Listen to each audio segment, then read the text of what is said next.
Need LASIK? Trust the experienced team at the LASIK Center at Evergreen Eye Center. No glasses, no contacts, no limits. What will you do? LASIK at evergreen.com. Moving 92.5. Brooke and Jubal's second date update. For today's second date update, a listener named Robert is on the phone, and his email started off by saying kids make dating difficult. Oh, yeah, that's true. I didn't really read more after that. I just wanted to get him on the phone because, Robert, why are you dating kids? Oh, my God, that's Of course that's going to be difficult. I wasn't dating kids. difficult and illegal. Yeah, there's a Yeah. lot of things wrong with that, Yeah. Robert. No, actually, I have a kid. I'm a single parent. Oh. Makes so much more sense now, Robert. All right. And- Okay, you have a kid and somehow it made a date difficult for you? Yes. Okay, what happened? So I met this young lady, Rebecca, online. Okay, and were you upfront right from the beginning that you were a father? Yes, I was. Actually, she's also a single parent, so I thought right off the bat we had that commonality. Right, and who better to understand how dating is difficult when you're a single parent than another single parent dating? Exactly. You know, and it's hard enough right now to even, have the time to even manage to meet someone, let alone finding a match, just scheduling-wise with work. Yeah, it's got to be a lot to handle. So you met her on a dating app? Yeah, we were chatting. Eventually, I had a plan to meet for dinner. And right before, about an hour and a half before the date, I forgot about my son's b-ball game. And, Okay. he had a game that night, and I felt awful. I had to call Rebecca to cancel.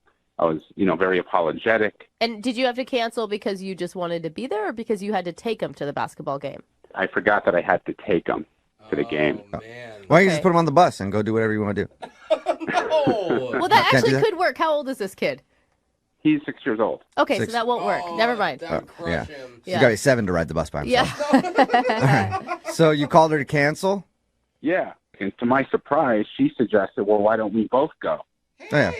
She's a mom. She probably understands your struggle. Yeah. I mean, I was somewhat shocked. I mean, I thought, how cool is that? She Yeah, was, why not use my 6-year-old's basketball game as a dating opportunity? Yeah.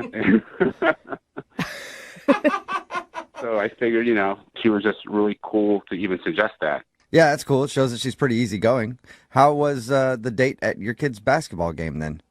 It was really good. She was very supportive. Did you get seats right up front? Some good seats. He got courtside, courtside at the 6-year-old basketball game. We had front row seats. She was cheering him on. Really cool. Every time they had the ball, every time he had the ball, very supportive. Was he like, who's this strange lady cheering me on, Dad? Actually, they met right before the game, so it wasn't that weird. Okay. At halftime, I should mention this, there was a little romance that actually ensued during the game. Okay, what happened? She, she got a little hungry. I said, I'll be right back. I'll get some food. And she was like, I'll tell you what, if you bring me some popcorn, I'll give you a kiss. And I was like, back in a flash. They didn't even have popcorn? You had to drive to a movie theater to find some? Pretty much. I had to leave. Yeah, pretty much. So she gave me a kiss when I got back. The second half started. She was cheering. My kids' team lost, unfortunately. That's probably why she's not calling you back. She wants a winner. Probably. I mean, actually, Rebecca was saying, good job, very consoling, even, they lost. And that's where like, don't lie to the kid. He played terrible. No. She was really cool, I have to say. And I was, I was even thinking, wow, this is wife material. Oh, wow. Okay, Whoa, that's quick. okay. That's a quick jump. Well, our first date where, she's hanging out with me and my kid. We went to dinner afterwards, and we had, a great conversation.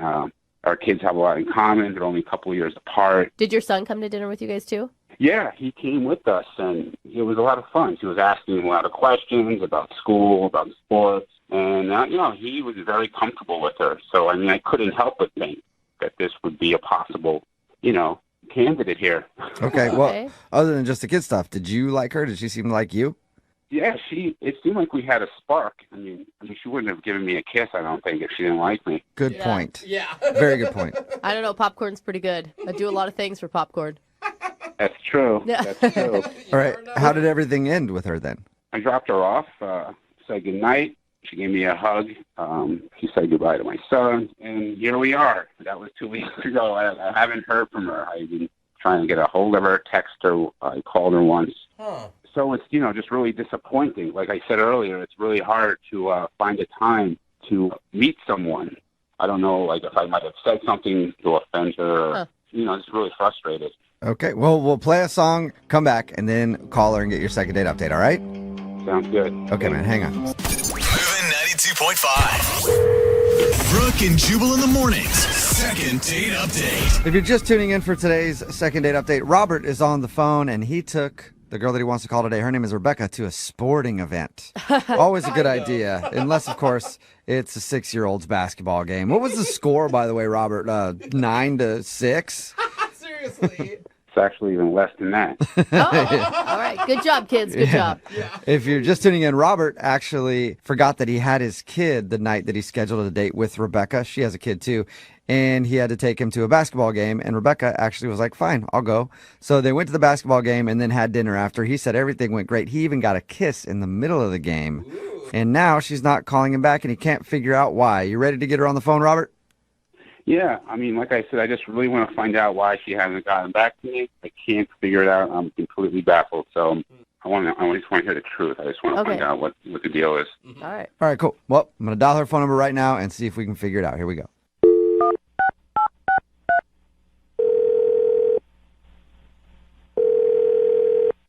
Hello?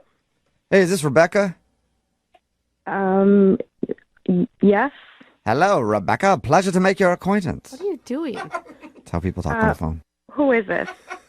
Hey, this is Jubal from Brooke and Jubal in the Morning. It's a radio show. Yeah, sorry about that. What? Who is this, really? My name is Jubal from Brooke and Jubal in the Morning. It's a radio show. I talk like people do. Understand it. You're calling me from the radio right now. Yes. Yeah. Yes. How are you? I'm You sound confused is what you sound. What? Yeah, could it be the accent or could it be the radio part? Who knows? What is this about?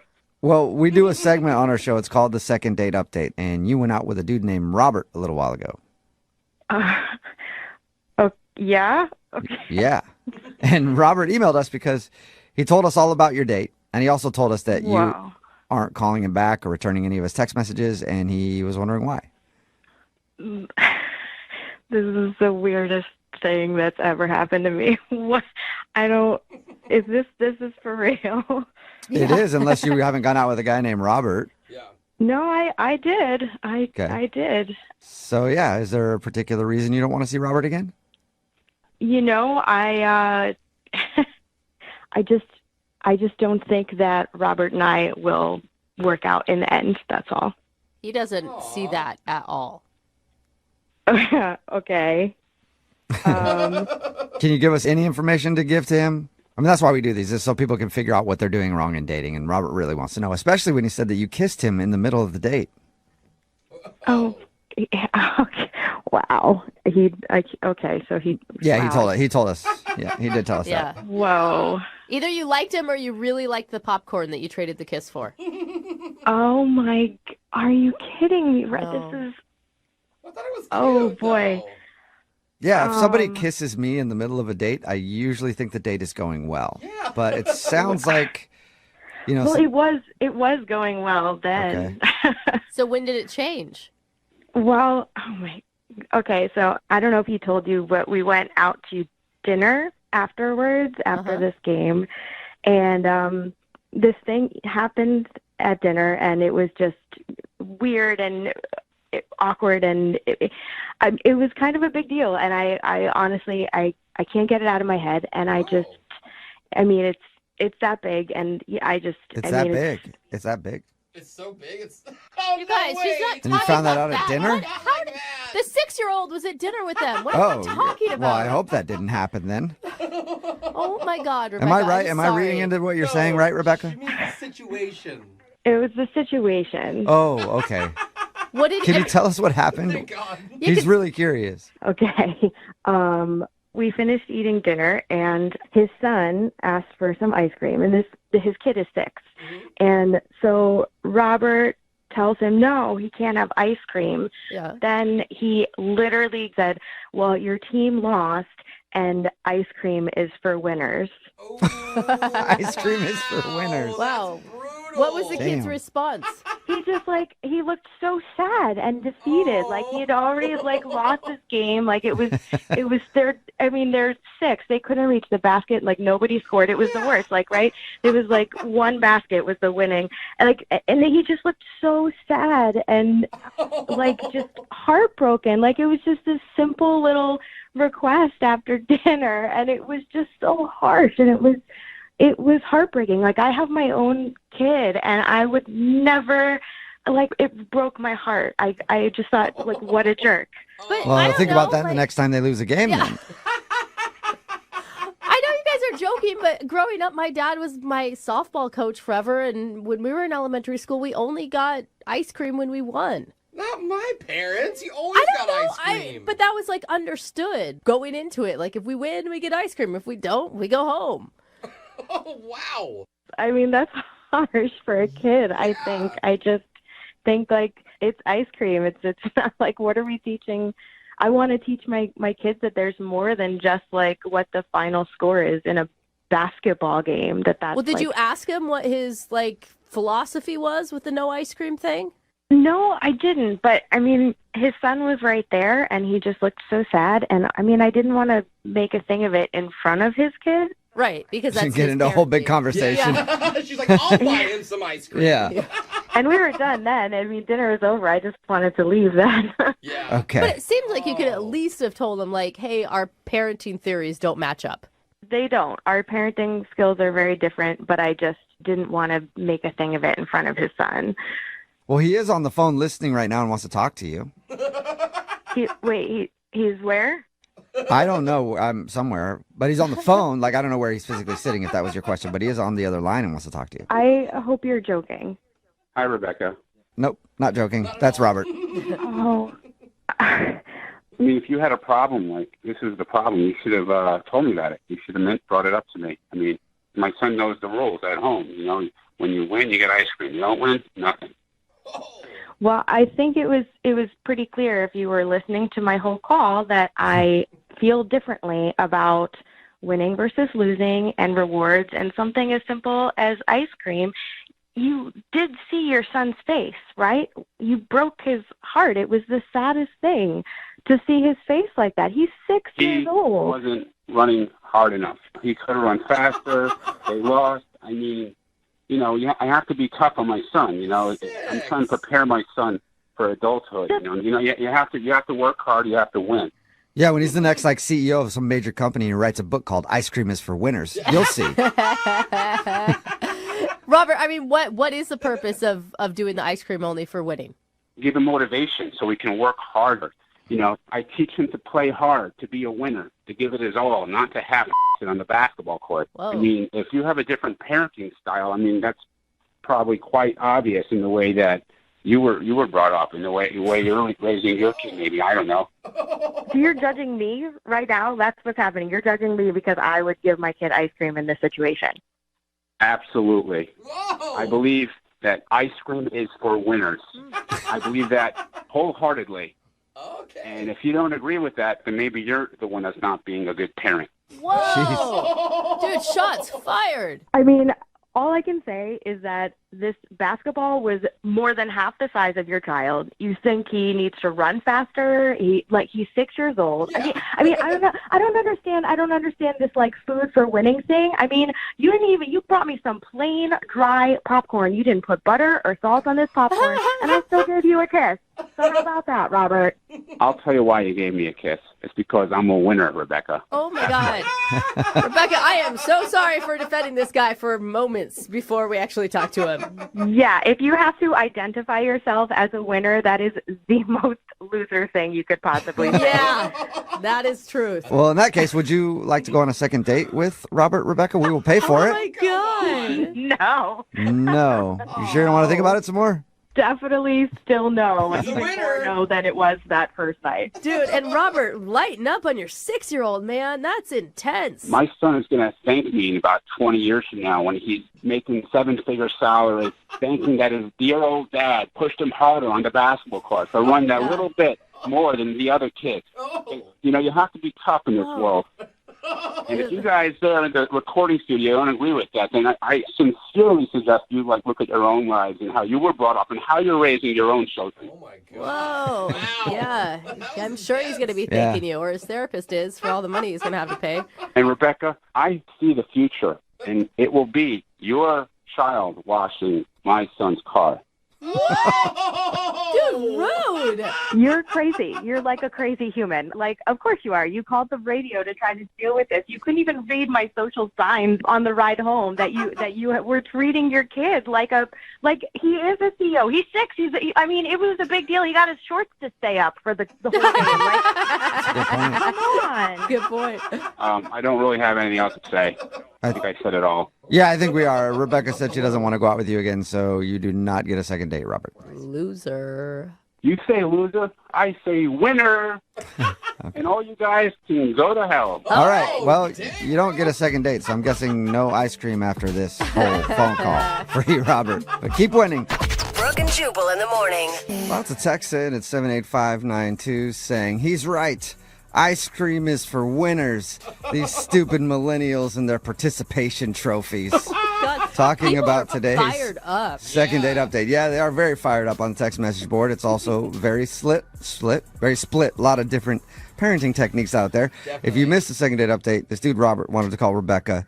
He's a single father. She's a single mother. He scheduled a date, but he forgot that he had to take his son to his basketball game that night. And she was like, well, I'll just come with you.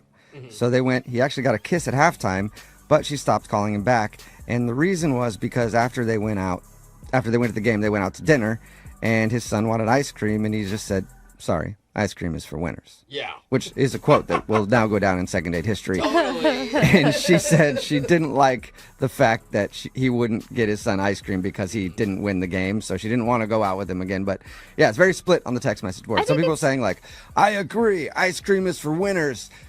And if getting everybody ice cream is what creates snowflakes these days, run to your safe space. And then other people are like, everybody should get ice cream. I was with him. You could say no to your kid for ice cream. That's no big deal. But then he started attacking her parenting style and calling her a bad mom. I'm like, okay, You're the jerk at the sideline of the kid's game who's yelling at the coach and is way too aggressive Obnoxious. yourself. And then he attacked all of us and how our parents were. And I'm like, dude, my dad tried to fight refs at every single game. Yeah. And look how I turned out. We should be friends. I actually almost broke a guy's nose at a game once because I was angry at my dad yelling at me, so I hit the guy in the face so I could get kicked out of the game so I didn't have to hear it anymore. Look at that's not a snowflake. That's just real solid parenting. Look at where I went to. Very dark places in my life. Remember, if you want to do a second date update, all you have to do is email the show. We will call the person who didn't call you back. Moving 92.5.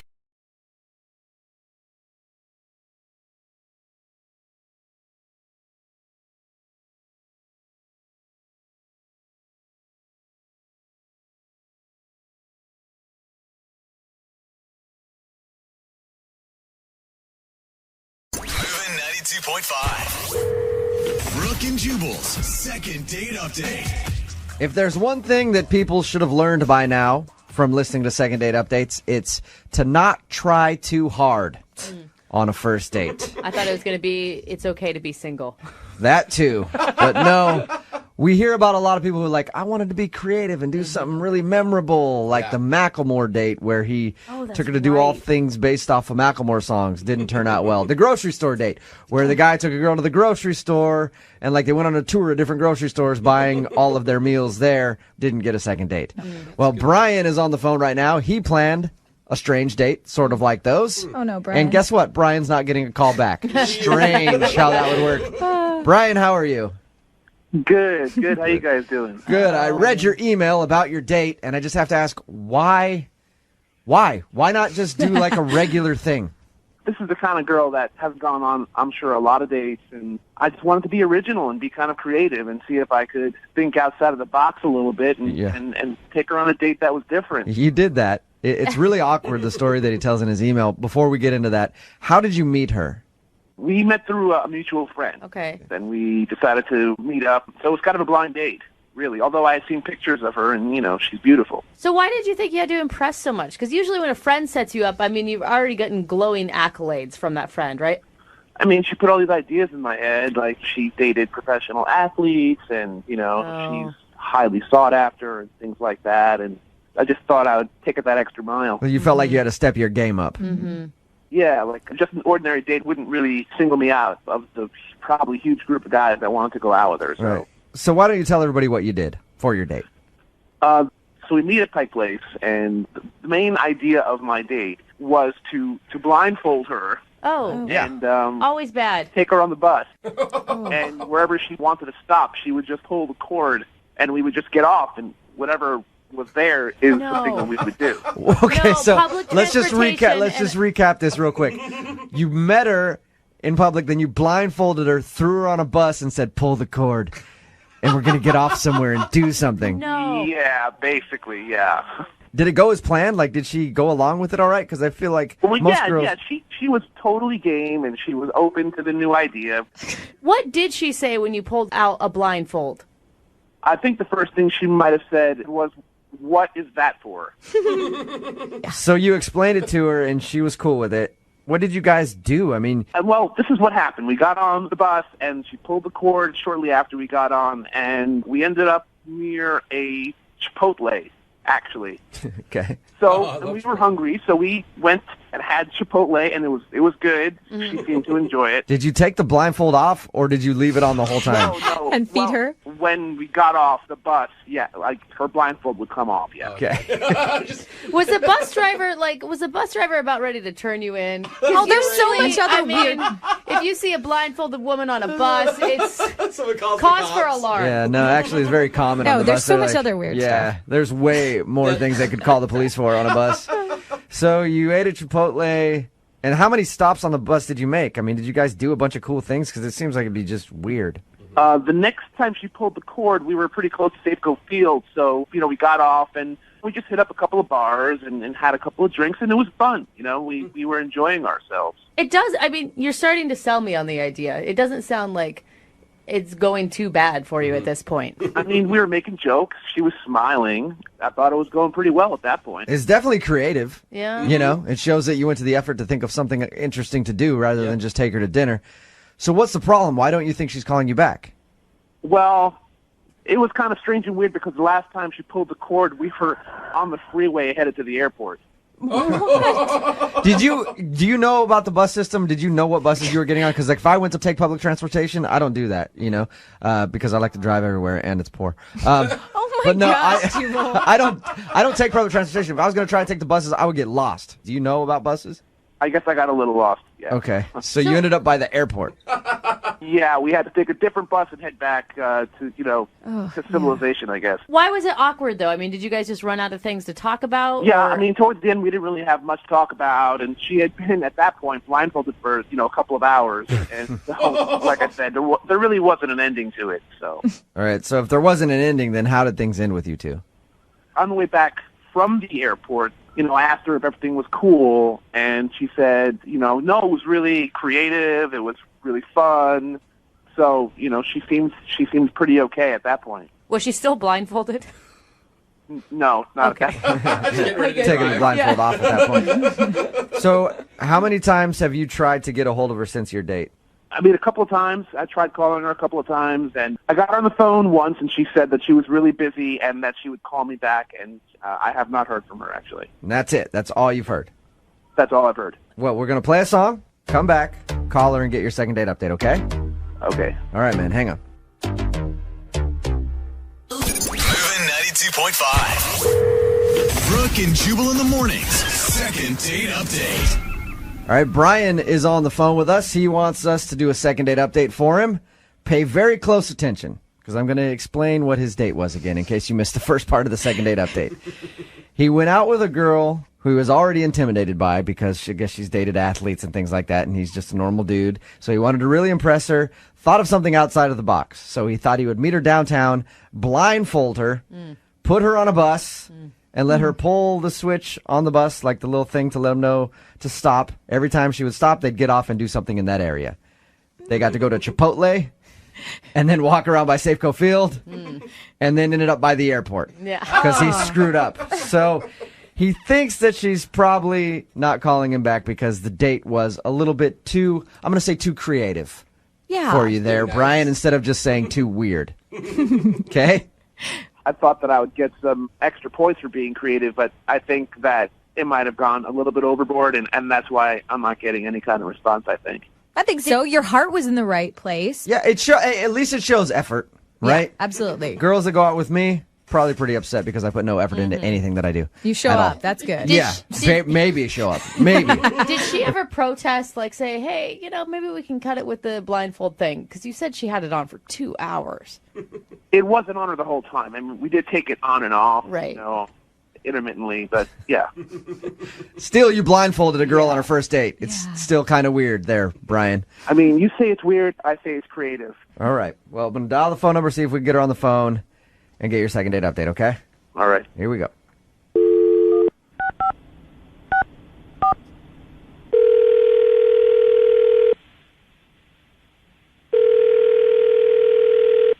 Hello? Hi, is Alexa there? This is Alexa. Hello, Alexa. How are you? This is Jubal from Brooke and Jubal in the Morning. I'm okay. How are you? I'm good. What's new? I'm sorry, where did you say you're calling from? Brooke and Jubal in the Morning, the radio show. Okay. I'm calling you because one of our listeners recently went out on a date with you and sent us an email and wanted us to call you. Okay. His name is Brian. Do you remember going out with a guy named Brian? He blindfolded you, took you on the bus. Mm-hmm. All right. Well, Brian emailed us because he wanted us to get a hold of you because you're not calling him back. Okay. We're calling because we want to know why you won't call Brian back. I mean, I would have thought it was weird as soon as he pulled the blindfold out, and I would have been done from there. But it sounded like you were game. I was trying to be polite because I meet this guy, and 20 seconds later he puts a blindfold over me and tries to tell me, oh, it's a blind date. Get it? Oh, he's a good jokester, too. Okay. He didn't tell us that part when we talked to him. He left out the blind date part. Hey, I like it. I know. I didn't get it. Okay, got it. Okay, so the whole thing was just weird for you. Like, he didn't do anything strange on the date other than the date itself. No, he did some strange things on the date. Oh, Really? more awkward? Yeah. I don't want to, embarrass him. He was a nice guy. I don't want to be... Yeah, but Alexa, he wants to know. He emailed us and asked us to call you. Whatever you say about him, we're going to obviously report back to him and tell him what you said, but he wants to know. He's willing. We talked to him a little while ago, and he's willing to hear whatever you have to say. Well, okay, so first off, we're on this bus, and other people on the bus kept asking me if I was okay. I knew it. Yeah, because you're blindfolded. That's understandable. Right. You look like a kidnapped victim. Right.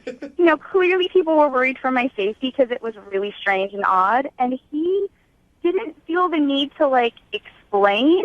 So I'm sitting there with a blindfold on saying, no, I'm okay. It's okay. Don't worry, I'm fine. Yeah. It makes him look even more guilty, like he's abducted you. Yeah. No, I'm fine. I promise. Please don't tell the authorities. Don't tell the authorities, no matter what, okay? I love my family. And, the first part wasn't bad. We got off and we had our Chipotle, and we get back on. And the second time we got back on, I don't know, I had this blindfold on and I couldn't see him, but I could kind of feel that he was really close to me. Oh, that's weird.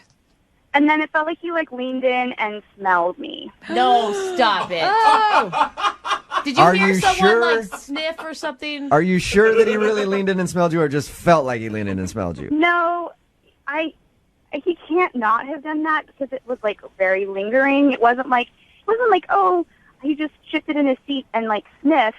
It was I could feel that he was right next to me and like breathing in and out several times. And she's probably right because, when one sense is disabled, like your other ones become hypersensitive. Exactly. So she's like hearing him sniffing in her ear.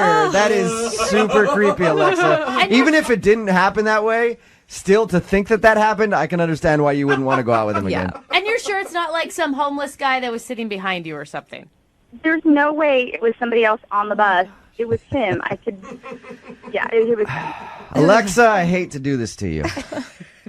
But it's at this point that I'd like to tell you that Brian is actually on the phone and can't wait to talk to you. Are you serious? Yes, I am. Brian, say hi to Alexa. I was sitting right next to you. I was sitting really close to you. I wasn't intentionally sniffing your hair. No, you were smelling me. It was weird. I'm sitting on a bus with a blindfold, and everybody on the bus is nervous thinking that I am a kidnapped victim. And you say nothing to, explain yourself or what's happening, and it was really strange and awkward and weird, and it was not fun at all. I wasn't expecting people on the bus to interact with us, and I just didn't think about what I possibly have to say to people about that. But, I mean, come on, aside from that, there were some good times. I mean, we laughed, we cracked jokes. We even went to Chipotle. Oh, yeah. That's the highlight. There it is. Yeah, this is really cute and all that you felt the need to try and get a hold of me by calling a radio station, but we're not going to go on another date. Oh, Alexa, I was just going to ask if you'd like to go out with Brian again. Don't jump the gun. No, let's just skip all that. It's not going to happen. Alexa, the reason that he tried this weird date, he knows it's strange now, is because he thinks that you're out of his league and he was trying to impress you, trying to show you that he could put some effort into it. Can you give him a little credit there? No. Can you at least give him some constructive criticism or something somewhat positive to end on here? Don't be weird. Don't sell girls. Be normal and do normal date stuff. I was thinking more like, hey, you're really handsome. You should, sure, play that up cute, more. Nice guy. And if you weren't a total weirdo, probably you'd go out. I'm not a weirdo, all right? I just tried to come up with a creative date for you to like me and to make a good first impression. I mean, you got to give me some points for that. I mean, at least you can remember this date. It's true. I'm sad that I'm never going to forget this date. I wish I could forget this. So there's no chance you'll go out with Brian again, huh, Alexa? There's no chance. I've said it 4 times now. All right. Fine, I'll quit harping on it. It's too bad, because he told us your next date, he was going to blindfold you on a boat. Different. Exotic. Yeah. Middle of the ocean? Yeah. Brooke and Jubal in the morning.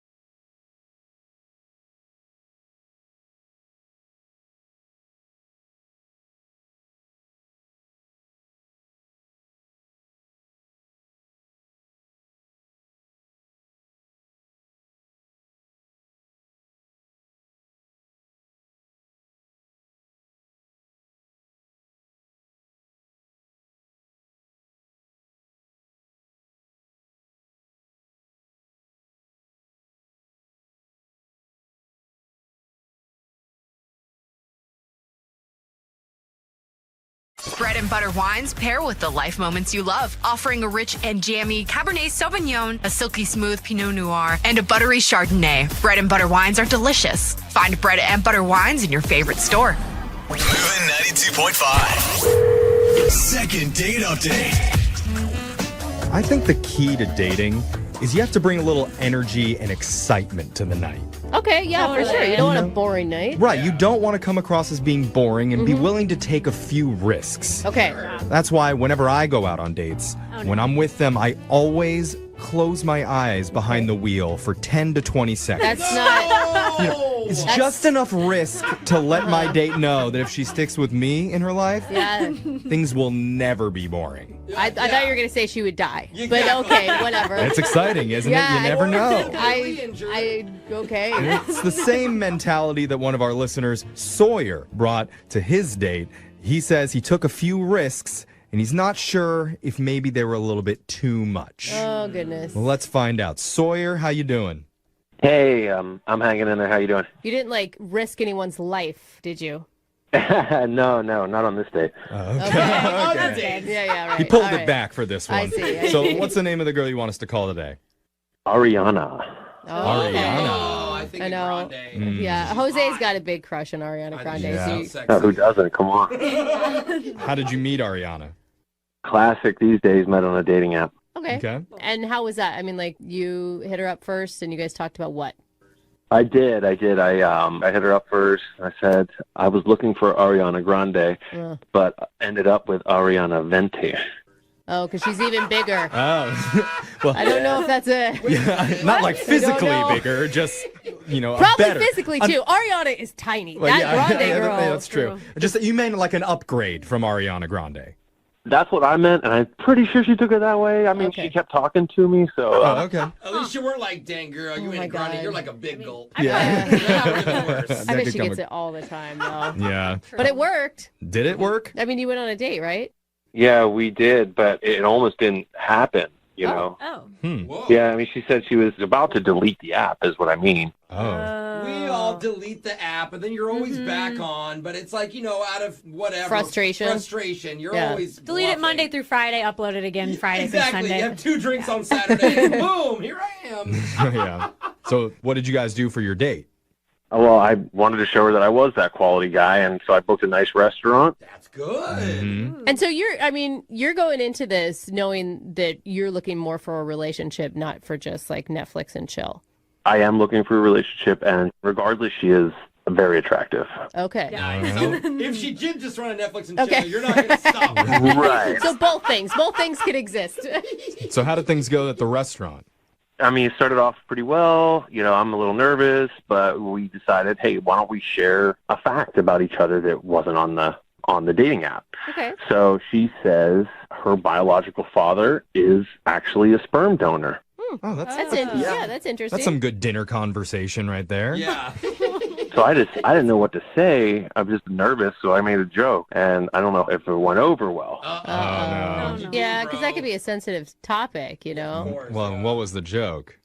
I said, well, that probably increases your chance of incest. Oh, wow. Yeah, that is. Very off-putting. That would fall flat for me. No, I saw that in the Chris Rock special. No.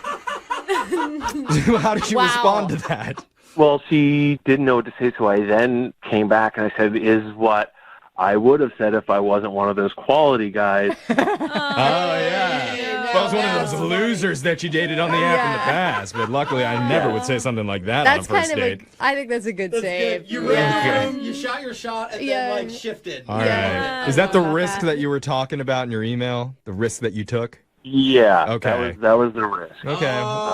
Luckily that paid off, I think. It did. How was the momentum after that?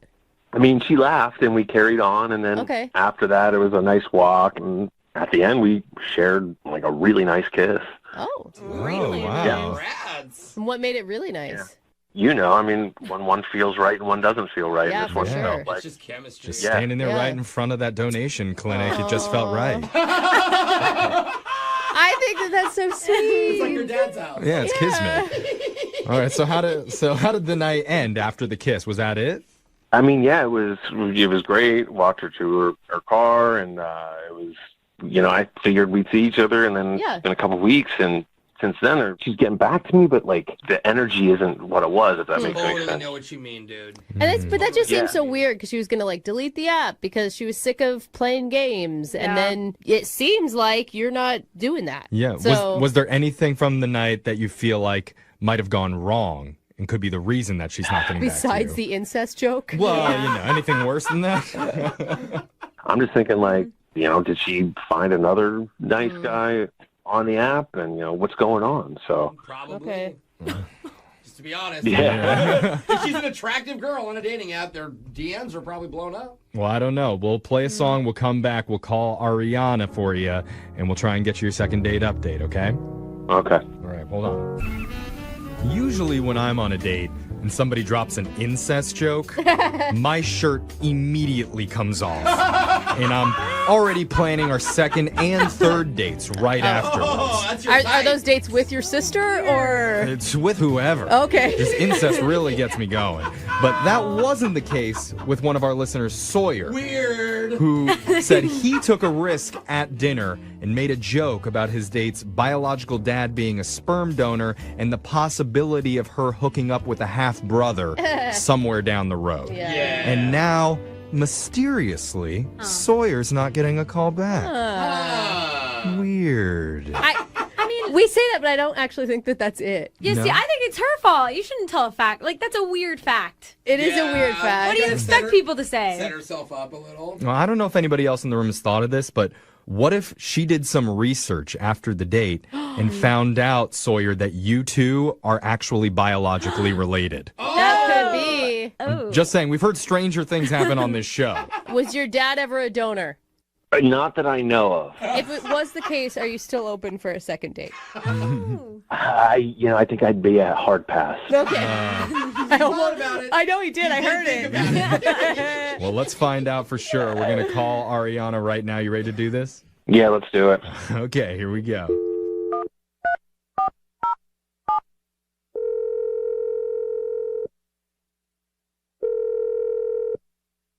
Hi, this is Ariana. Oh, hi, Ariana. This is Jeffrey from the radio show Brooke and Jeffrey in the Morning. I was hoping you have a second. Hi. Hi. I was hoping you have a second to talk with us. Wait, what can I help you with? We do a segment on our show. I don't know if you've heard of it before. It's called a second date update. Okay. Okay. It's where if you go out on a date with someone and afterwards, if that person isn't calling you back, you can email us and we'll reach out to them for you to try and figure out the reason why they're ghosting. So why are you calling me? Yeah. Well, because you went out with a guy recently and you've been kind of avoiding him lately. He wants to know the reason why. His name's Sawyer. Oh, okay. Oh, that was it. That was a positive. It felt like it. Yeah. Did you have a good time with Sawyer? Yeah, we had a nice time. Oh, I wasn't sure. She's like, yeah, I hate him. Yeah.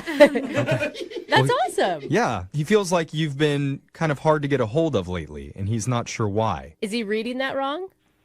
No, I mean, we text and stuff. I mean, I'm going to be in touch with him. I like him. No, he said you text him, but he says it's not like before. Like now it's very sparingly, and it doesn't seem like you're that into it.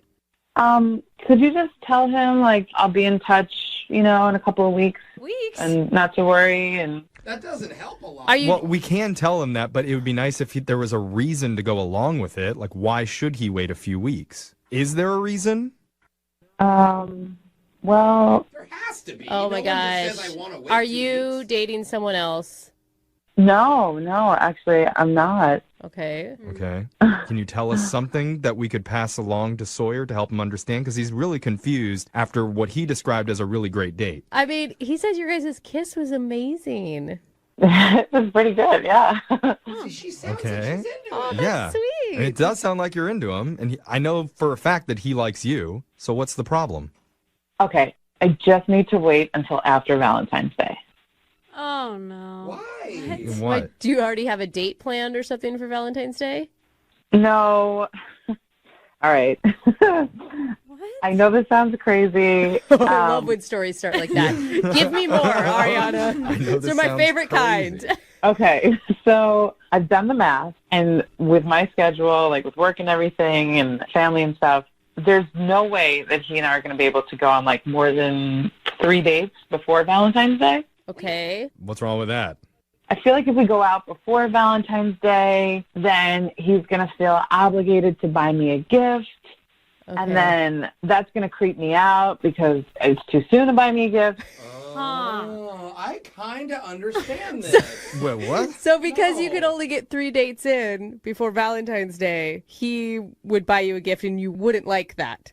I know myself. I'll freak out. I'll be like, oh, it's too clingy. I'm gone. And then I'm going to sabotage this thing before it even started. I will say, I mean, you got to look at it though. Like 3 dates before Valentine's Day, then suddenly, you're not in a relationship, but you're not in a relationship. No, you gotta look you're at in it as a man is buying you something for free. Will you take it? Yes. What are you saying? Oh, Alexis. Even if it was something that was really simple, like flowers, that would creep you out? I don't know. It happened once in the past before, and it just didn't work out. And I feel like if we just wait till afterwards, everything will be fine, and we can take things slow, and it'll be more organic. And Okay. Okay, So you just want to take Valentine's Day out of the equation, so you're not going to call him until after February 14th. yeah, I mean, come on, it's not that far away. I mean, Okay, I I mean, feel like it would just be so much better. if that's how you feel, I guess that's how you feel. But what do you want us to tell him? I don't know. Tell him I'm out of town or something. Well, boy, do we have a gift for you. Yeah, do that. I can't really tell him that because you kind of already did. Yep. You should know Sawyer's on the other line listening, and he heard everything that you just said. Surprise. What? Hello. Happy early Valentine's Day. No, don't say that. Oh my God. Are you guys serious right now? Yeah. How's it going? Oh, God. Hi, Sawyer. Hi. Oh, my God. I would imagine, Ariana, right now, if you felt a Valentine's Day gift was creepy, that this might be a little much for you. Yeah. Yeah, you think? Wow. I don't know what to say. I mean, Look, I got to be honest. Like, I have played this over in my head 100 times. I would never have thought this would have been the issue. Getting you a gift? I have an idea. What if we just don't get each other presents for Valentine's Day? And we just say, hey, it's just another day out there. Why don't we just, You're saying still go on dates before then, but agree to not give each other gifts. Totally, no pressure. It's just, hey, it's another day. Wow. Okay. You may be the only girl that doesn't want a gift on Valentine's Yeah, Day. now Ariana is thinking, oh, but that's going to set a precedent for the rest of our relationship. Does that mean we'll always skip Valentine's Day? Yeah, it's not like I never want a gift. I just don't want a gift this soon. But I also feel like it's weird now because now we've talked about it. So now it's kind of like the elephant in the room, Okay. But maybe it's better. It's always good to have an open line of communication with somebody you're dating. And, I mean, we ripped the awkward Band-Aid off for you two. Yeah, look, I just wish we flexible. could just wait until after. But I heard it, and I got witnesses. You said you liked me. Uh-oh. You've been caught. You did, Ariana. It's deep down there somewhere. We were recording this. Yeah. No, I never said I didn't. No, I like you. I just want to wait. I just want it to be normal. I feel like it's weird. I think you're overthinking Yeah. a lot. So now it's weird if he buys you a gift, and it's also weird if he doesn't buy you a Yeah. gift. What's the middle ground there? Well, I didn't think I was going to be on the radio. I just thought we would text for a few weeks and then it would work itself out. It sounds like you really want relationships to organically happen and you want to go with the flow, but you were very much overanalyzing all of this. Yeah, I mean, Sawyer likes you. Bottom line. And he's darling. I don't know, Come on, guys. I'm a quality guy. Come on, you saw that on the first day. I've made you laugh. Why put this in between us? Let's just, I found something I like. Usually in life, I go for that. So He's the type of guy that can actually tell a good incest joke. Those guys are rare. Don't let them go. You cannot let them slip away no matter what holiday's on the horizon. That's why Brooke married her husband. Yeah, I know. Unless it's Siblings Day, and that might be a weird one to do it on, but He's lucky I liked him because I let that joke slide. Come on, Ariana. Say, if you were talking to your best friend right now, she would tell you to take the second date. Yeah. She would tell you you're being crazy. In fact, we will pay for that second date, Ariana, if you're willing to go out with Sawyer one more time. What do you say? What if we did it on February 15th? No, just go on the date. Let's compromise. I mean, yeah, we will offer to pay for a date after Valentine's if that's what makes you feel the most comfortable, Ariana. That's all I'm asking. It would be perfect. Sawyer, what do you think? Are you willing to wait until after Valentine's Day to see her one more time? Yeah, I mean, listen, I'll wait because I like you, but I'm not going to stop texting you. It's not going to make me stop trying, just so you know. So you better be strong. Yeah.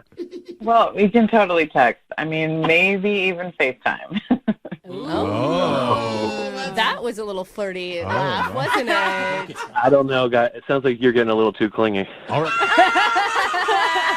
All right, guys, let's do it. We're putting on the books Valentine's Day FaceTime. Yeah! All right. Let's go. That's right in the middle.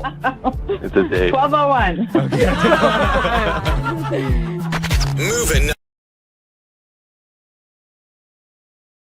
92.5. Brooke and Jubal's second date update. I don't know how many times I've been out looking for a new pair of pants at my favorite store, Hot Topic. And after the girl that's working there measures my inseam, she's like, hey, you want to go out? It happens so often. And that's what happened today. In our second date update, Ramona apparently works in the mall, and she met a dude while he was shopping for some pants. I'm guessing it went down exactly how it always goes down when I look for pants. Right, Ramona? Okay, I did not measure his inseam. Okay, whatever. Tell us a little bit about the guy that you want to call today. What's his name? His name is John. John, and your email said that you met him while he was shopping in your store at the mall? Yeah, and he was shopping for pants, but I didn't measure him. Did you hit on him or did he hit on you?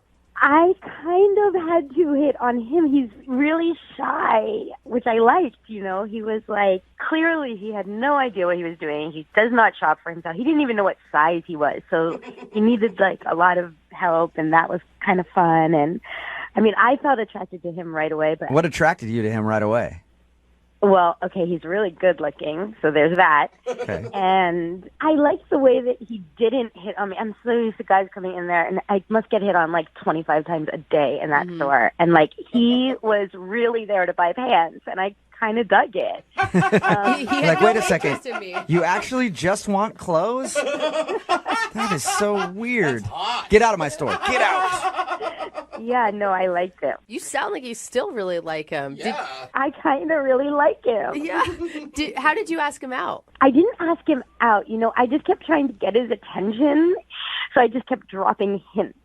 What kind of hints? Well, you know, like, I would say, oh, no, those aren't good. Why don't you try these? And I would pick the ones on the bottom shelf on purpose, so I would have to bend over to sort through them.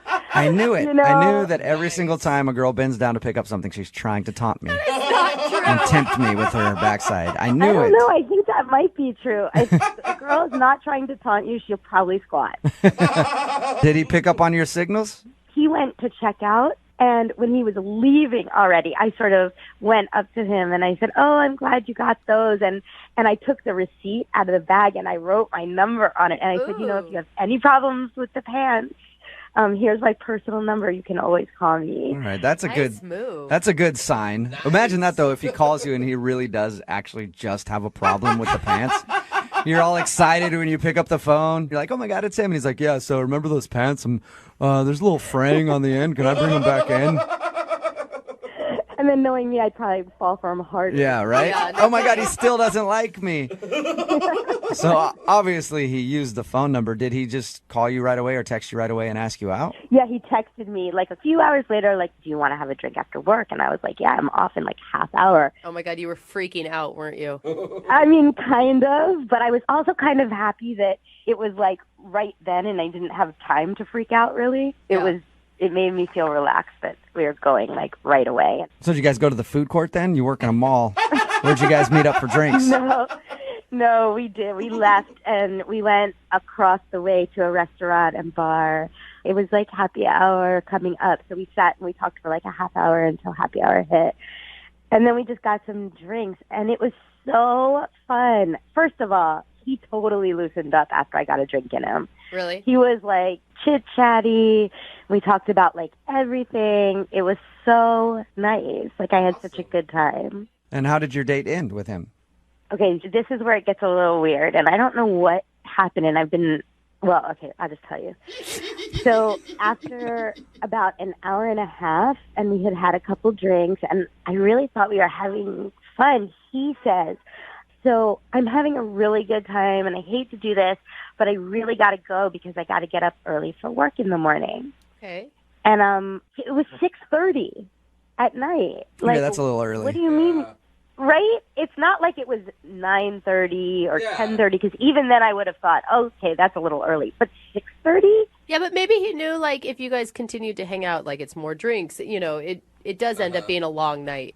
Yeah, but if I would have done it, like, if he liked me, wouldn't he have? Well, whatever. And then he gives me a hug. Goodbye. No kiss, just a hug. Yeah. And then I got home and I texted him. I had a really good time. And he responded immediately, like, me too, so great to meet you. Awesome. And I was like, great, we should do this again. And his response was like, yeah, I'd love to. And then I never heard from him again. And that was it. And that was it. And that was 4 days ago. So yesterday I text him, hey, how are the pants? Because I thought it would be funny or whatever. Right. And I thought maybe it would make him respond. Nothing. Not word one. And so now I'm embarrassed that I even sent that text.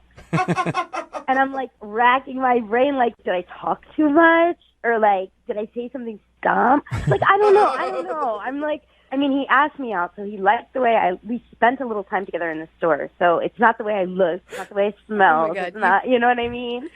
You've really thought this out. There's a lot of scenarios playing out in your head right now. 4 days. What the heck? 4 days and you're All going right. a million miles an hour. Well, She likes it. we'll play a song, come back, call him, and get your second date update, all right? Okay, thank you. Brooke and Jubal in the mornings. Second date update. If you're just tuning in for the second date update, Ramona is on the phone with us, and today she wants to call a guy named John. They met at the mall. She works there. He came into her store to buy some pants, and then she slid him her number, and he texted her later, and they had a happy hour together. It was great, and then the date ended, and he's not calling her back. So her happy hour has turned into sadness hour. Where you go out and from 5 to 7 at a bar, they serve you nothing but empty glasses, no beverages to enjoy, empty plates where appetizers should be, just a napkin and sadness. It's sadness hour for Ramona right now. But we're going to call John and hopefully get him on the phone and find out if there's a chance to salvage what they once had. Ramona, are you ready to see if you can get your happy hour back? I am. Are you tired of sadness hour? I am tired of sadness hour. All I right. got it. We're about to dial his phone number right now and see what went wrong. Again, Ramona has no idea what could have gone wrong on the date. She said everything seemed to be fine. The weird thing was at about 6:30 after happy hour was over, he said he had to leave so he could get up early for work and then hasn't talked to her really since. Not a word. I don't think it's going to be that bad. I have hope for you. It's only been 4 days. He could just have been busy or lost his phone or something stupid. Oh my God, Brooke, from your mouth to God's ears. She's like, please. All right, here I go. Dial the phone number right now and get him on the phone.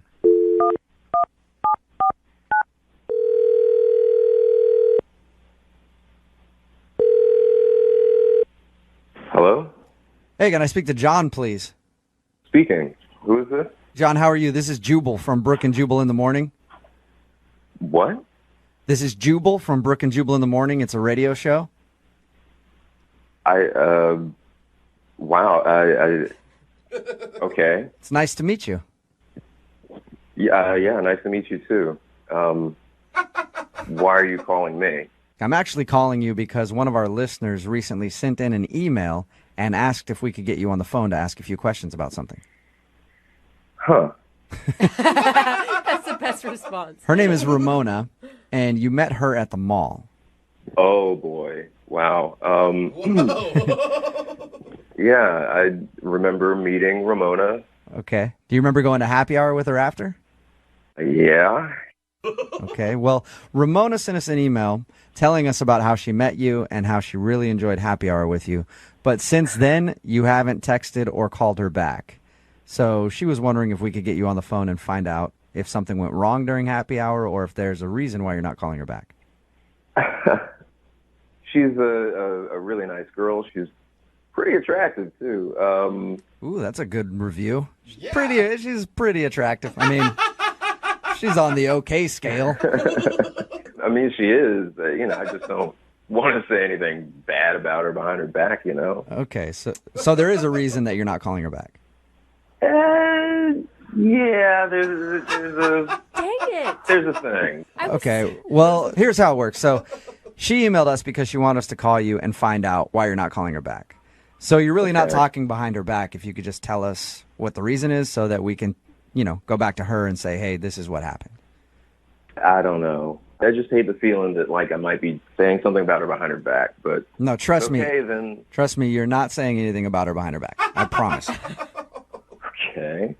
So we're talking, we're having some drinks, we're having a pretty good time, and somewhere in the middle of it, I got this red flag, and it just kind of made me skeptical, and so I kind of just decided against the whole thing. Okay, well, what was the red flag? So we were talking, and I just happened to bring up the topic of pets. I asked her if she had any pets. Mm-hmm. And she says, yeah, she's got a dog named, I think, Chloe. Like, oh, cool, right on. And then she says, yeah, and a son-in-law, Clifton. Did you say a son-in-law? Yeah, exactly. Like, stay with me. Okay, yeah, I'm confused. She says son-in-law, and so I stopped her. I was like, wait. I was kind of just asking about, pets. And she says, no. Clifton's my dog. Like, wait, I thought you said that Clifton was your son-in-law. She goes, he is. What? And so she pulls out her phone, and I thought she was just going to show me pictures of the dog, but she shows me this picture. The dog's in a tuxedo with the bow and the tails and everything, and she's showing me pictures of her dog's wedding to another dog. So she has her dog that's married to another dog, and she calls that dog her son-in-law. Yes. And she's scrolling through. She's showing me pictures of like this dog wedding cake. Like they had a whole elaborate wedding for it? Yeah. This whole nobody does this, and it was a huge red flag. Like I saw this and I kind of went, nah. This right. Hey, that's kind of weird. It's kind of weird. I'll give you that. But why is that a reason to not give her a second chance at a date? Or think of the type of person that would arrange a dog wedding. Point taken, John. I guess I can understand where you're coming from a little bit. Yeah, I just really didn't think we would be a very good match.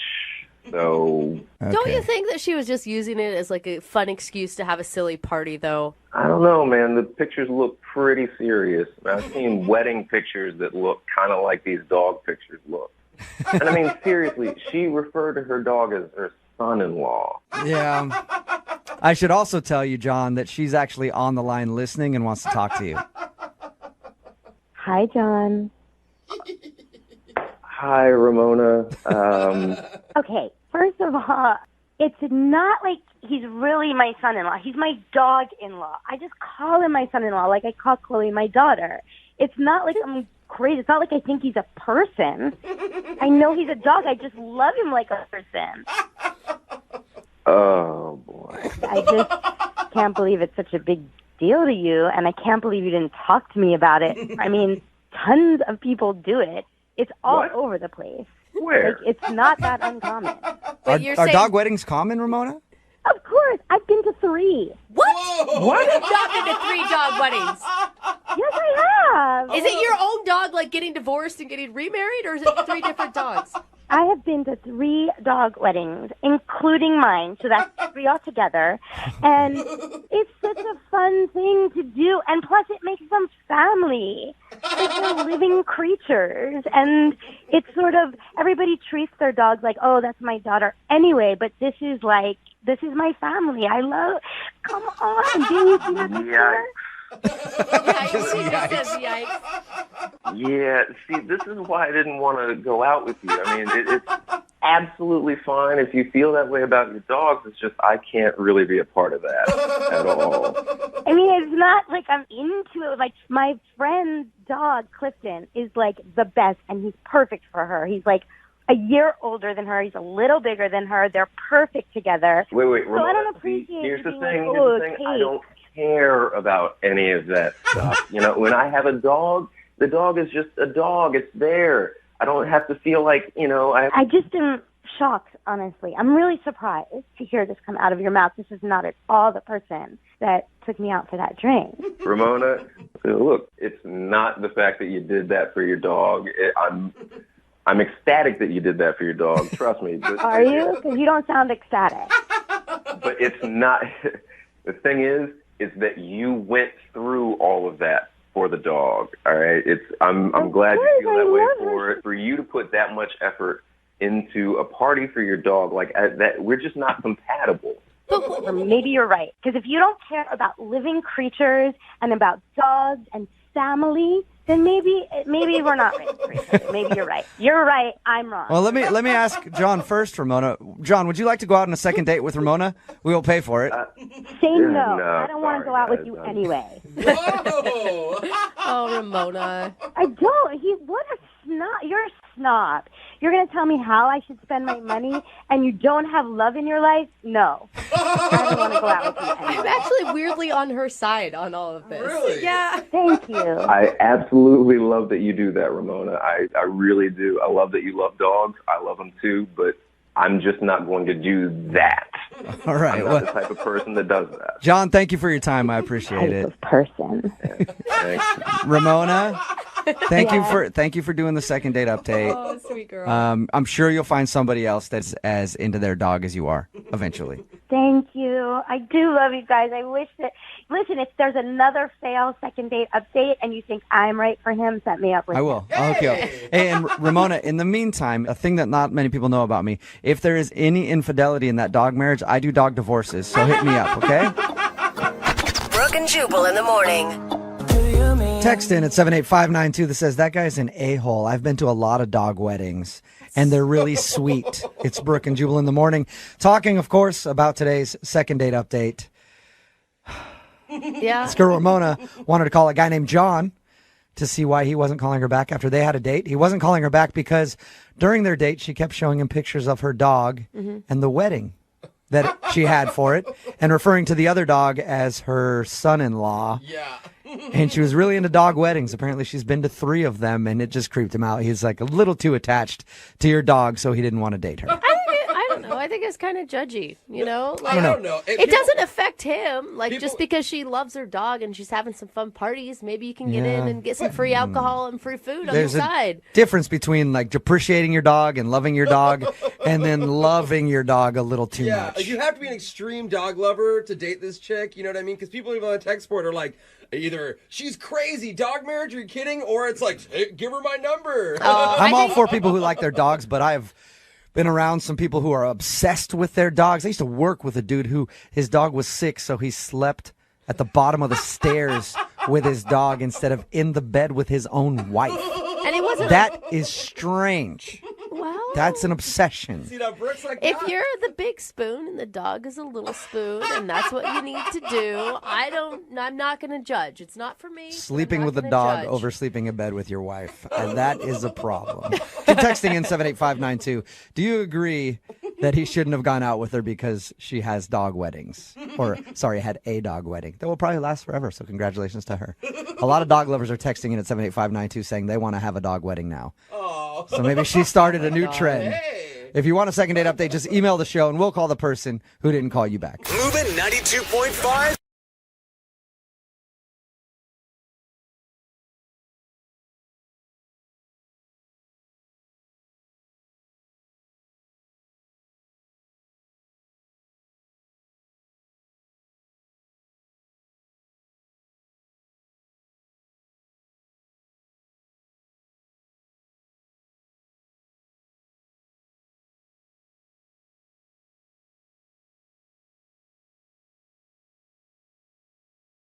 Are you single and feeling out of the loop? Put away that mouse and get out of the house. Join In the Loop, Seattle's brand new activities club just for singles. Go to intheloopsingles.com today. Moving 92.5. Brooke and Jubal's second date update. You know, normally during a second date update, we talk about what happened during the date. Today's a little bit different, though, because Patrick is on the phone. He wants to call a girl today that he met off of Tinder. Apparently, they had a great date, but it's what happened after everything was done that gets really strange for him. Patrick, how are you? Hey, guys. How you doing? Good, man. So you met this girl on Tinder? Yeah, I did. All right. And your email said that this girl was different than other girls that you've met on Tinder. Why is that? Well, I don't know if you've been on Tinder, but this girl is she's classy, she's educated, she's funny, she's smart, she's great. So it's not just somebody that you wanted to hook up with. No, I mean, I really liked her a lot, actually. Did she seem like, impressed by you or pleasantly surprised? Well, she said it was her first time on Tinder, so... And you're like, all right, let me show you how Tinder works. Come back to my place. Dude, I'd be so nervous if I was going out on my first Tinder date. Was she, like, hesitant at all? Well, maybe at the start she was, but after some wine and some more wine and some more wine. Yeah. It always seems to help. Yeah. So your email says that you guys had a great time during your date and everything went well, but the weird part was after the date. What do you mean by that? Yeah. Well, the other night I put her in a cab, and, we had a nice passionate kiss, said goodbye, and then, the next day I started getting some really bizarre text exchanges with her. I mean, just weird. Did she text you first? No, I actually texted her and said, hey, I had a fantastic time. When can we see each other again?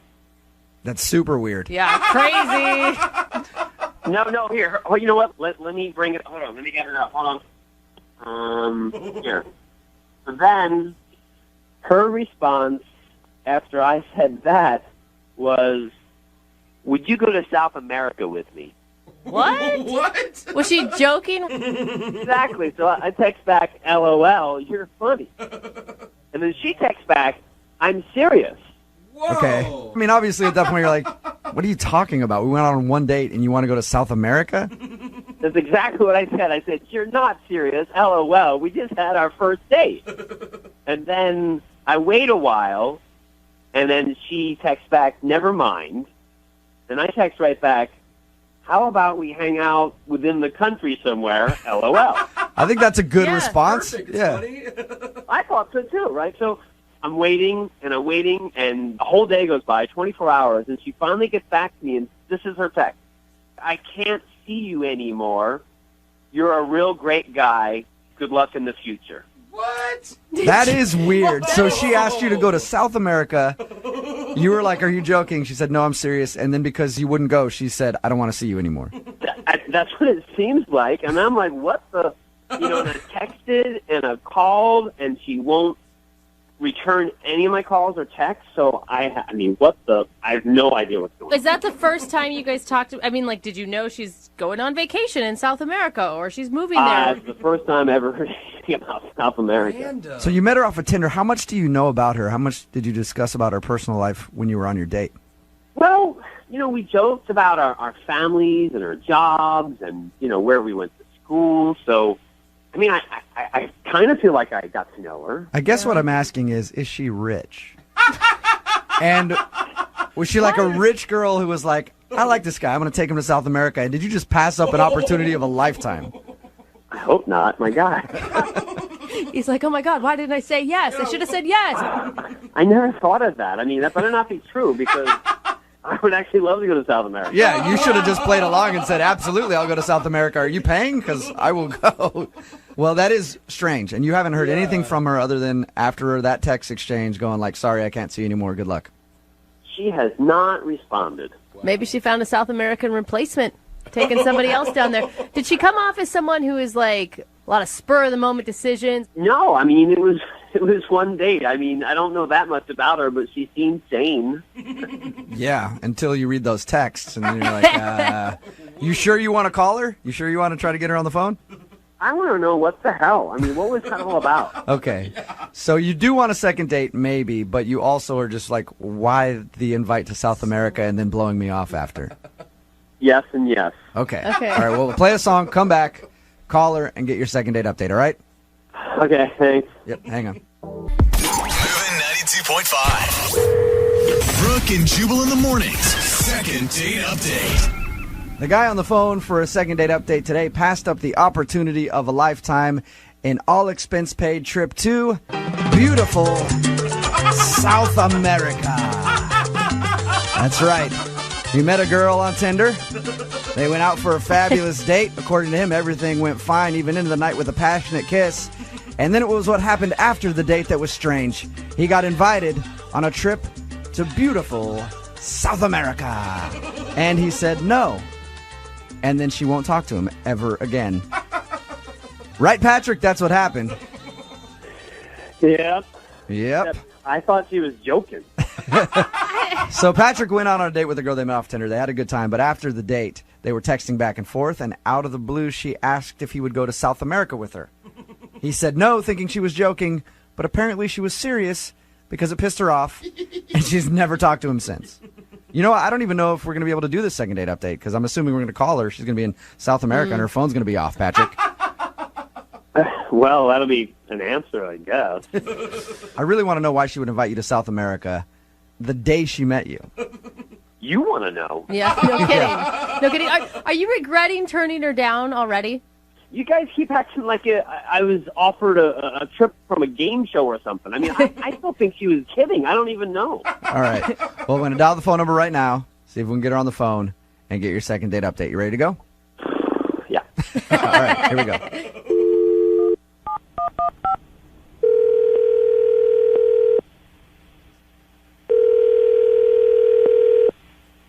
Hello?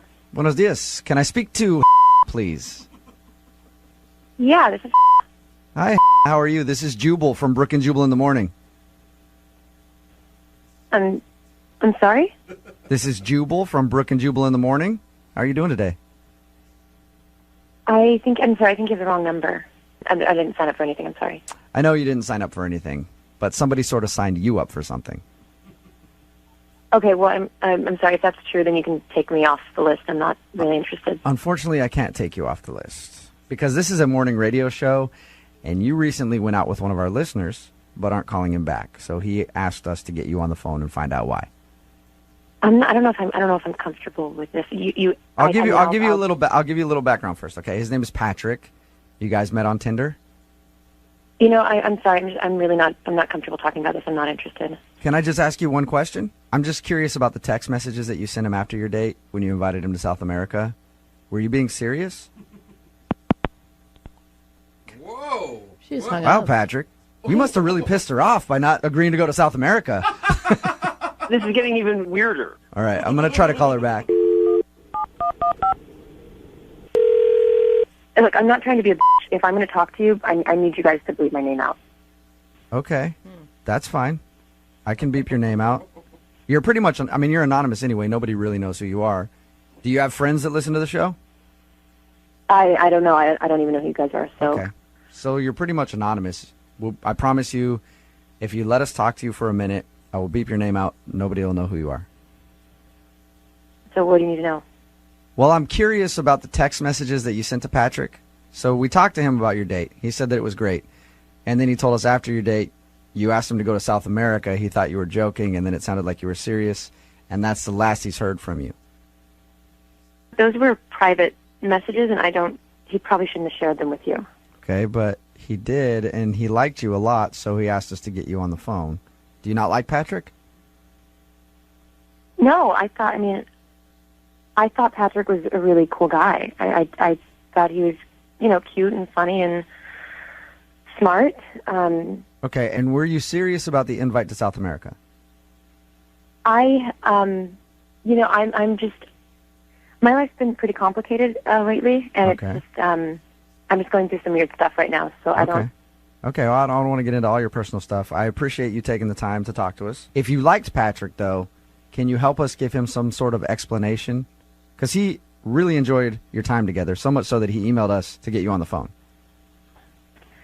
I feel super shitty. I didn't want him to feel. I don't want him to feel blown off. I don't want him to feel like he's not a good guy. He is. It has absolutely nothing to do with him. It just has to do with what I'm dealing with right now. Okay, can you give me anything that I can say to him, though? Like, just tell me what I can tell him so that he can feel good about it and move on if you don't want to see him again.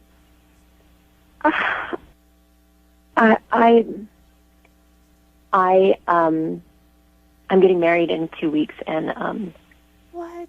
Married? You're getting married in 2 weeks? Oh, girl.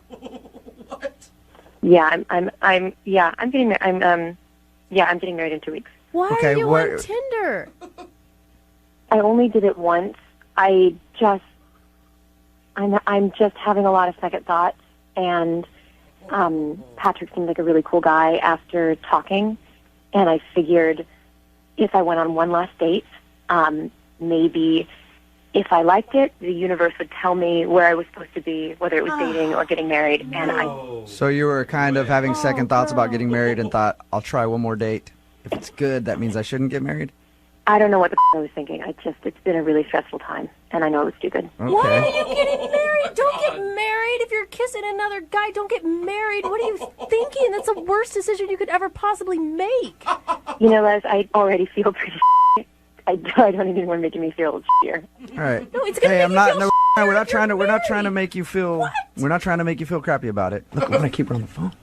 We're not trying to make you feel. We're not trying to make you feel crappy about it. I promise. And I appreciate you taking the time to tell us what happened, because then I can go back to Patrick and sort of explain things to him. I do have a question about the South America thing. Can you shed any light on that? I just thought we had a connection. I thought he was really special, and I figured if we were both willing to just drop everything and just leave and go be ourselves elsewhere, then maybe that would make us happy. Whoa. And I thought maybe he'd say yes. I thought. He said that you guys had a lot of wine. Was it the alcohol talking that night? No, I was sober when I texted him. You were sober when you texted him about South America. So good in your Lord. mind, if you guys ran away together, like you were willing to run away with him if he said yes? I thought if he said yes, that would be where we were supposed to be. Yeah. So you're just gonna run away from all your problems, leave everything in the dust.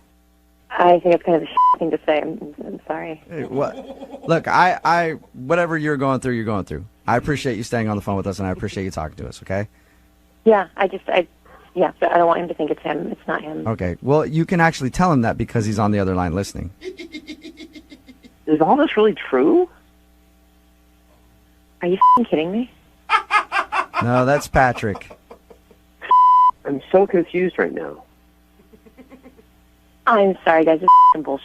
I don't want to talk. I don't want to talk to you, Patrick. Hannah, I'd love to talk to you. Can we get together or?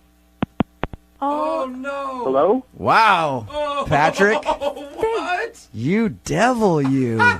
You almost got a girl that's getting married to leave the country with you and ditch her husband. That's not his fault. Yeah, it is. It's all your fault, Patrick. You didn't throw I'm blown those. away, guys. I'm blown away. You had no idea that she was in another relationship, like none at all. I had no idea. Oh, I'm like freaked out right now. Wow. actually. Not only was she in another relationship, engaged to be married, and was Holy thinking crap. about leaving her husband and the country with you. Oh my God. I really want to talk to her again. Why? What do you want to talk to her about? What are you going to say? Because I feel the same way. I don't know. Why would you want to run away with a woman who's about to get married in 2 weeks? I don't know what to think. I mean, I really like this girl, but then again, I mean, it was only one date, and I mean, I don't think I'm ready to run away to South America with her, but I mean, she shouldn't even get married into this guy if she feels that way, Yeah, right? that sucks for that dude. Now, if she would have been on the date with you and told you, I'm assuming you would say no, but I don't know, and told you, hey, I'm about to get married, but I really like you, and I think that I would leave him for you, what would you have done? I have no idea. Oh my God, why would you not? You say no. Why are men so attracted to crazy women? That they're girl hot. is a nut job. Brooke, I you am always- sorry. You Patrick. always say you believe in love. Love works in mysterious ways. Oh, bullshit. Patrick, she was hot, wasn't she? She was extremely hot. There you go. That's what it is. Normally, this is the time where I ask if you want to go out on a second date, but she's not on the phone, and she's going to be getting married, so probably not interested in another date with you. I guess I'll ask the listeners. Text in 78592. What should we do from here? Oh my gosh. Brooke and Jubal in the morning. Yes. That is what I call a second date success. I don't know if that's the right word. Yeah. Wow. So if you tuned in like in the middle of that, you didn't know what was going on. This guy Patrick went out with this girl. We had to beep her name, otherwise she wouldn't let us air it at all. But we beeped her name anyway. They went out. They met off of Tinder. After their date, she said, "Come with me to South America." And he was like, we went out on one date. Yeah. Are you serious? And she said, "Yes, I'm serious. Come with me to South America." And he said, "How about we just hang out in the States? And maybe someday later we could go to South America." And then she was like, "It's not going to work," and stopped texting him back. The reason being, she was about to get married and was having second thoughts and thought that maybe he was the one for her and wanted to run away with him to beautiful South America. I'm sorry. After one date, you don't think he's the one. You just want any excuse to get out of the marriage, period. Like, you're trying to let yourself talk yourself out of it. And people are getting mad at me because I was saying that she's crazy. I'm sorry. Oh, she's absolutely crazy. Yeah, But- she is. She's definitely crazy That for is sure. nuts. But she was hot, so he actually at the end of that was thinking Yeah. that he would actually be interested in a relationship with her still. It is amazing what men will say yes to when you've got the right size waist and a nice rack. Mhm. It is like the power of that is beyond compare. And crazy girls in the bedroom, A+. Yeah. And we all know that. But in real life. Yeah, but if you're gonna plan on breaking up somebody's marriage, chances are she's gonna want to marry you next. Yes. True. She's going to want to marry you, and then you're going to be about to get married to her, and she's going to do the same thing to another guy, try to whisk him away to South America Oh my God. so that she can get out of getting married. I feel bad for her husband. Has no idea. Yeah. I'm sorry, but people keep texting in, Brooke, I can't believe you said that to her. She already felt bad about it. I know. What? Well, she was should playing. feel bad. She was playing the victim role big time. Yeah. It wasn't about the fact that I'm kind of a d-bag to my husband who I'm about to marry right now. Yeah. But I wanted to run away with this guy. It was like it's so hard for me, and I don't know what to do. The craziest thing is, like you said, though, the other guy was actually like, well, I felt that connection I know. too. I don't know. It's like, what do you mean you don't know, dude? Crazy has a funny way of finding more crazy. That is a very that is eloquent, Jubal. I wish I could have sent them on a second date To South America. to South America. or just even a South American restaurant in town. We asked what we should do. We said text in at 78592. What should we do? A lot of people are saying crash the wedding.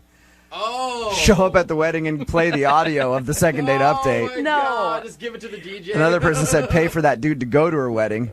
And then another said send him to South America. No, he blew his shot at that. He had a chance to go to South America. Remember, if you want a second date update, all you have to do is email the show, brookeandjubal at moving925.com. We will call the person who didn't call you back.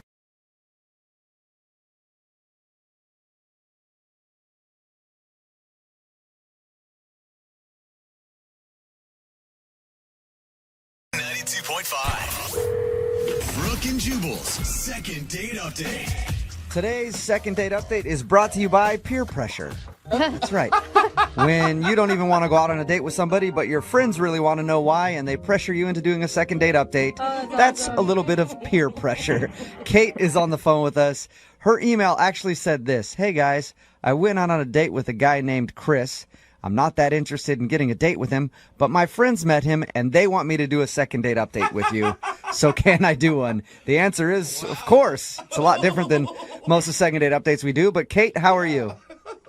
I'm good, thank you. Oh my God, I just see you telling your friends, fine, I'll do it. Pretty much. Okay. Okay. So tell us about the guy that you don't really care about calling today, but your friends do. His name is Chris, and I mean, he was really nice. There was nothing, terrible about him. We just really did not click whatsoever. Okay. I don't So why do your friends want to do a second date update so bad? Here's the story about how our date went. We met online, but we met up at a bar, and my friends were there for support, as they do. And I don't want to be mean, but he's really super nerdy. Okay. And I am not. Okay. We had nothing in common. He wanted to talk about, like, sci-fi TV shows he watches and like weird books he read in college. It's just like nothing that I was interested in. Did you, when he walked in the door and you saw him for the first time, did you immediately think this is not going to work? The first time I laid eyes on him, I actually was hoping it wasn't him because I never saw his picture online. So I didn't know what to expect. And It sounds like you hate this guy. Yeah. No, I don't hate him. It just wasn't a good match for us. Okay. Why would your friends ever think that you should pursue this then if you are not attracted to this guy whatsoever? Like a joke? Like I said, they were at the bar with me, and they even were going on about how on the date he was so into me, he was buying me all the drinks and trying to, touch my arm and being really flirty with me. And then their curiosity is, going crazy right now because it's been a week and he hasn't reached out to me at all. So it's, and I've actually been kind of curious too. So it's more of, hey, this nerdy guy was super into you and now he's not calling you back. Who does he think he is? I don't like you, not the other way around. Yeah. Is that what this is about? That's pretty much it. Oh my God. So if we call him and we find out he's just been busy or something and he actually does want to go out with you, are you going to want to go out with him? No, I absolutely don't want to go on another date with him. Oh my gosh. What do we do then? I just want to know why he didn't call me back. So it's just confusing to you why a guy who would be, confusing to you and your friends, I guess I should say, why a guy who seems to be totally into you is blowing you off. Yeah, that's exactly it. Have you tried to get a hold of him at all? No. Oh, gosh, no. Why would you? Oh my God, I feel like you should leave this person alone.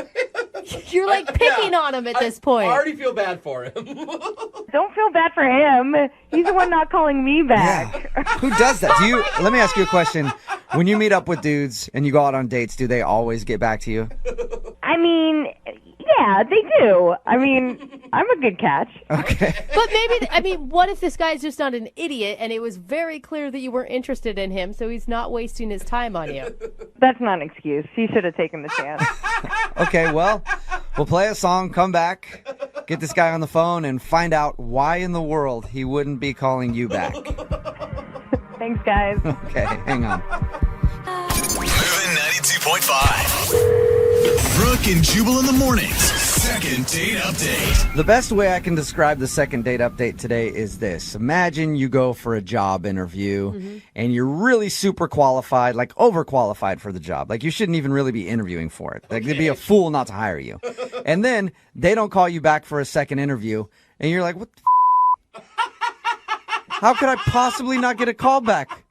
This is ridiculous. And then you're like, what did I do wrong? I have all the qualifications. Why is that job blowing me off? That's ridiculous. I should be the one to go, no, thank you. I don't want to work there. I got a better, higher paying job. Well, that's what happened to Kate. She met a guy. She didn't really like him very much, but now he's not calling her back, so she just wants to get him on the phone and find out why. As a matter of fact, she doesn't even want to get him on the phone. Her friends pressured her into doing a second date update. Is that a pretty accurate way to describe it, Kate? That's exactly it. I'm kind of curious, but my friends are really curious. Do you feel, you guys kind of sound like the Cool Girls Club picking on the dorky kid in high school right now. You realize that. We're not picking on him. We just want to know what's his deal. Why is he not calling me back? Yeah, I'm so confused, too. After talking to you for a few seconds, I wanted to call you for a date, So we'll dial the phone number right now and see if we can get him on the phone, okay? All right. Thanks, All right, guys. Here we go.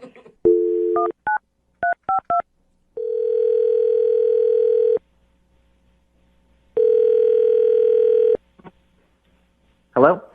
Hi, I'm looking for Chris. Yeah, this is him. Hey, Chris, how are you? This is Jubal from Brooke and Jubal in the Morning. What? This is Jubal from Brooke and Jubal in the Morning. It's a radio show. Okay. Hi. Hi. I'm sorry, why are you calling me? I'm calling you because we recently got an email from one of our listeners. They asked if we could get a hold of you. Why would someone email you about me? Because I guess you're a pretty fabulous dude and they'd love to see you again. Are you guys messing with me? What is this? No. One of our listeners sent us an email and asked to get a hold of you because you guys went out on a date and then you didn't call her after the date. So she's wondering why, like if she did something wrong. I mean, the only date I've been on in the past month was with this girl named Kate. Is that what you're talking about? Maybe. Well, is it or isn't it? It is, actually. Yeah, Kate wanted us to get a hold of you. Wait, are you serious? I am 100% serious. Kate emailed us and is wondering why you haven't called her after you guys met up. That's awesome. Okay. Awesome in a good way or awesome in like a, No, that's it's a awesome. great way. Okay. No, that was, I got to tell you, hands down, that was definitely the best date I've ever had. Really? What? Oh, no. Yeah. The best date you've ever had, but you haven't called her. So usually I follow that up by calling the person or texting them and asking them out again. Why haven't you done that? No, I did. I sent her a message on OkCupid.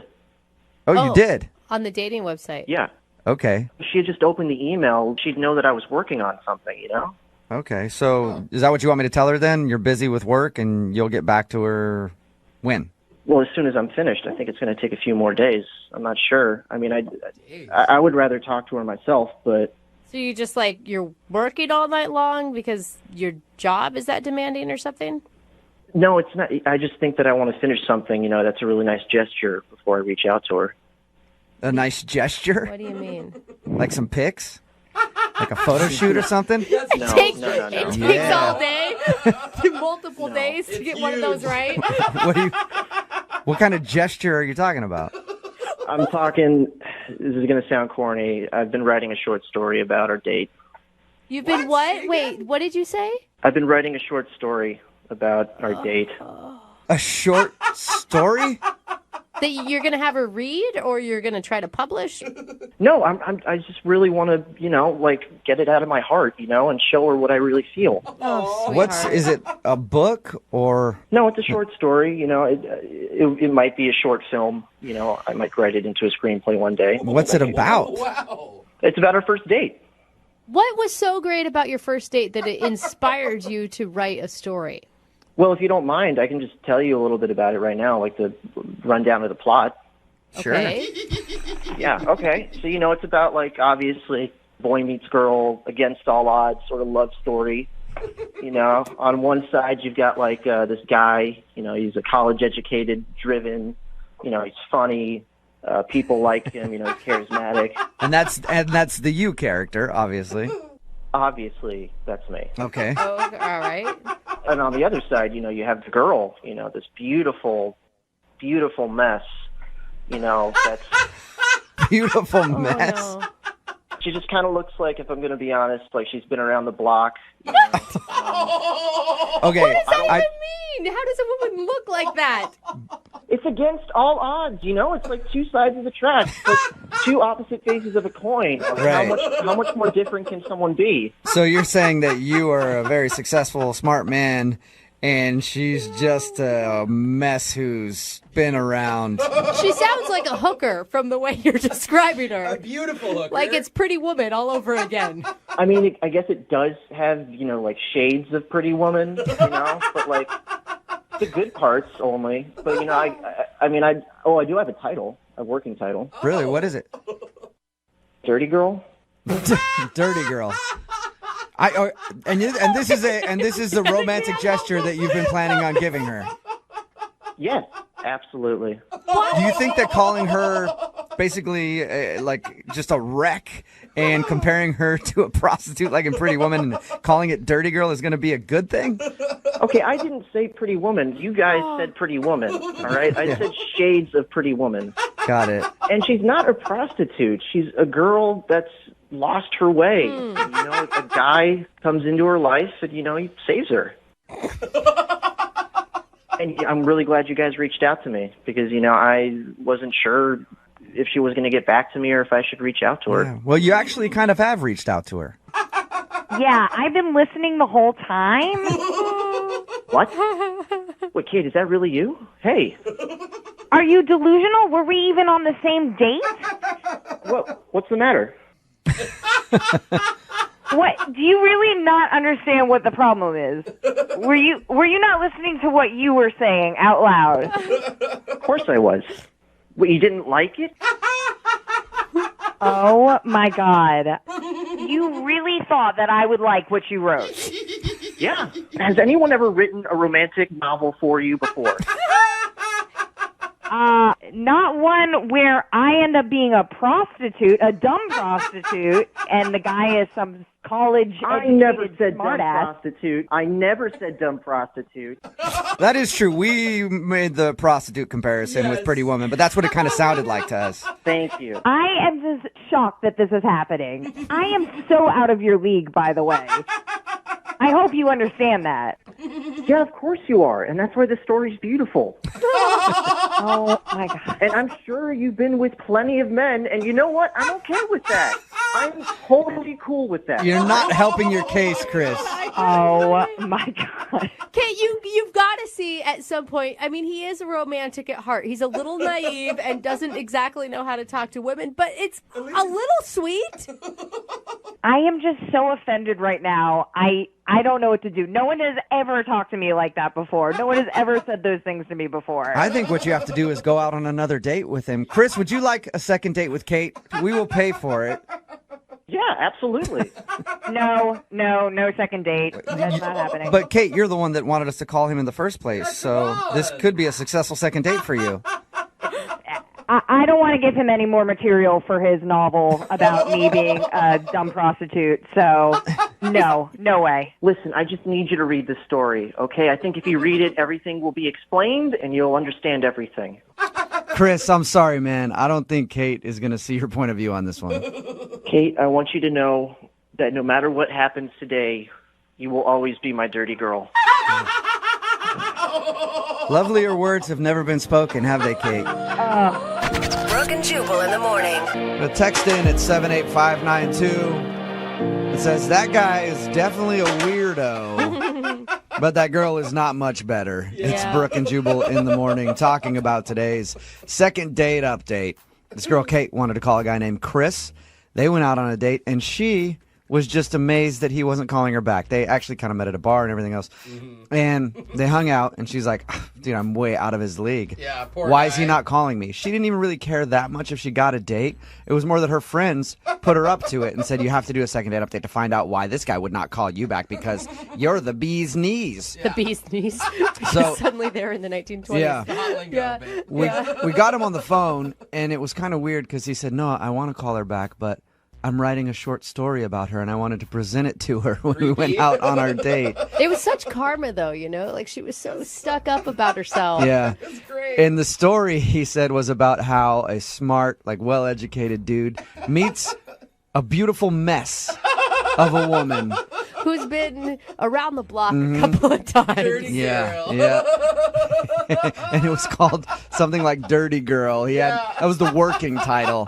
She was offended by that, obviously. Of course. A lot of texts in at 78592 that says, I'll go out with him. I'm a romantic like that. So apparently that wouldn't creep that person out that the dude was writing a short story about her. Another text that says, what every girl hopes for before Valentine's Day, you'll always be my dirty girl. Yeah. And we're also getting lots of texts in. Earlier in the show, at about 7:10, we did a survey of Americans that talked about how the little things that piss people off. Oh, yeah. You know, and one of those was when people use pet names when they don't know you, like sweetheart or buddy or things like that. And Brooke made a comment, like, it's so condescending when people say sweetheart. And Jose and I were like, dude, you do that all the time Which to people. I didn't realize. Yeah, It's one you of those really things do. where you don't realize you're doing it, and then now I can't stop hearing it and everything. And we're getting a lot of texts in at 78592 from the second date update because Brooke called the guy sweetheart while she, sweetheart. But while it she was like talking to him. I felt like we were connected, you know, and it wasn't meant to be condescending.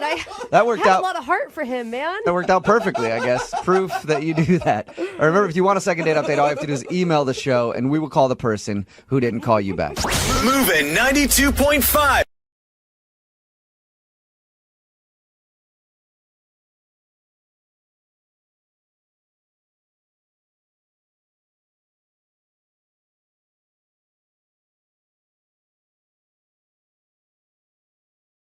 Are you single and feeling out of the loop? Put away that mouse and get out of the house. Join In the Loop, Seattle's brand new activities club just for singles. Go to intheloopsingles.com today. Moving 92.5. Brooke and Jubal's second date update.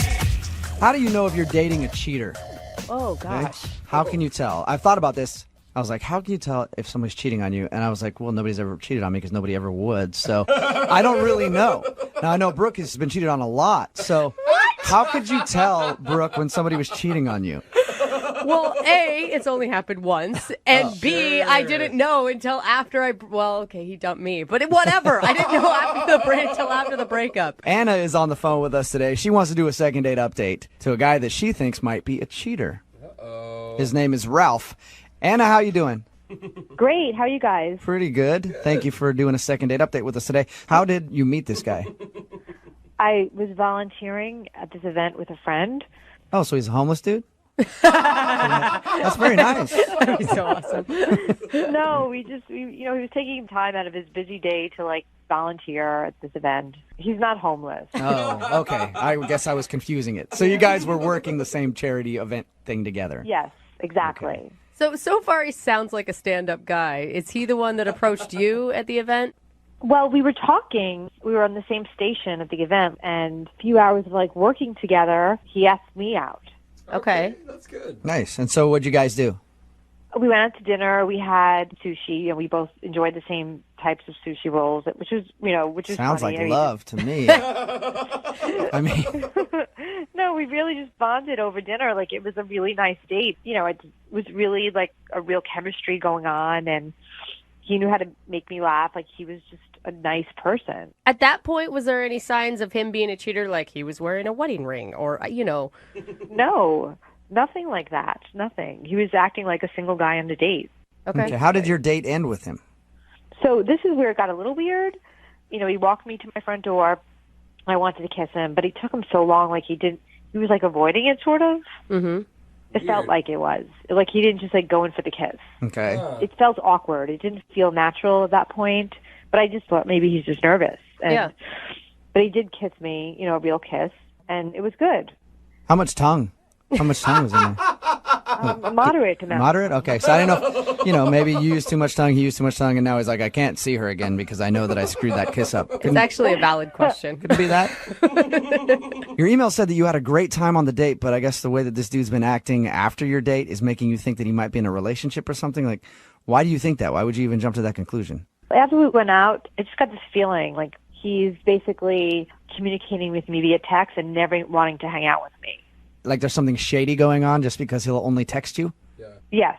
Okay. I feel like that's a big jump to conclusion. Who knows? Yeah. Most people only text nowadays. Yeah, but sometimes when you get a feeling. And he hasn't hung out with you, obviously, since your first date. Mm-hmm. Yes, exactly. It's weird. And he said he's going to call, and it took him like a week and a half to call me. So if you had as good of a date that we had, I don't know, it just feels odd to me. Like I expected to see him again in 3 days. Like, I really did expect to see him. Mm-hmm. So that's what feels so odd about it. It just doesn't feel right. Like, Yeah. it feels like something's in the way, and I don't know what it is. It's got to be cheating. It has to be. You're right. You think so? Mm-hmm. Couldn't be just a busy schedule or anything else like that. I don't think you're jumping to conclusions at all here, Anna. You don't think so? No, I absolutely do think you're jumping to conclusions. But I mean, yes. what's the rules nowadays? I mean, if you like a woman, don't you just call her and say, let's go out again or meet for coffee or something? Yes. Like, aren't you more communicative? You would think so, but maybe, he sounds a little awkward by the way you had that awkward kiss at the end. He might just be kind of a weird, awkward dude and not really understand how to do that, and he might actually be busy. Well, he was so not awkward on a date and so not awkward at the volunteer event. Like, he was so together, seemingly. Okay, yeah, maybe he is a cheater then. You're right. But what we can do is play a song, come back, call him, and get your second date update and find out what's really going on, okay? I would really appreciate that. Okay, we'll do it right after this. Hang on. Moving 92.5. Brooke and Jubal in the mornings. Second date update. How do you know if somebody's cheating on you? Well, I guess there's lots of ways. If a man has multiple dames, you might be able to tell if he comes home in the middle of the night with lipstick on his collar. That's what those cads are always up to. Comes home smelling like cheap booze and cheap perfume, he's probably got another broad on his side. Or if he doesn't text you, or if he just text messages you. Sorry, I kind of lost it there for a second. If he just sends you text messages, because it didn't exist back then when people spoke like that. All right, anyway, Anna is on the phone with us right now, and she thinks that the guy she went out on a date with might be a cheater. Yeah. Because they went out on a date, had a great time, but now he won't call her or anything, but he'll keep texting her, and they just never make an opportunity to hang out, and she thinks it's kind of sketchy. All right, Anna, are you about ready to give him a call? Yep. I didn't ask. Why do you even want to go out with him again if you are assuming he's a cheater? Well, I just want to find out if he is, like if I'm just crazy or if he really is a cheater, because we had a great time and we had chemistry. That's how cheaters are. They're real smooth. When you first meet up with them, they'll woo you and they'll suck you into their game. And that's why you had to hire some gumshoes to track them down. Wear the gumshoes. See if we can get the truth, and we are the super sleuths here with your second date update. You did not find that That's funny. weird, huh? That's fun. Not everyone. Yeah. I liked No. gumshoes. I thought that was a nice touch. You like that? Yeah, Okay. I did. All right. I'm going to call him right now. Here we go.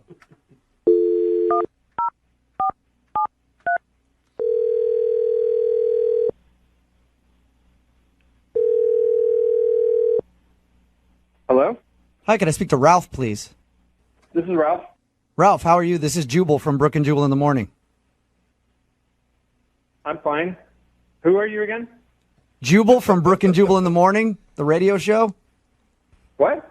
You from a radio show? I don't get it. Yes, we're calling from a radio show. You actually recently went out on a date with one of our listeners, and they wanted us to see if we could get you on the phone and ask you a couple questions.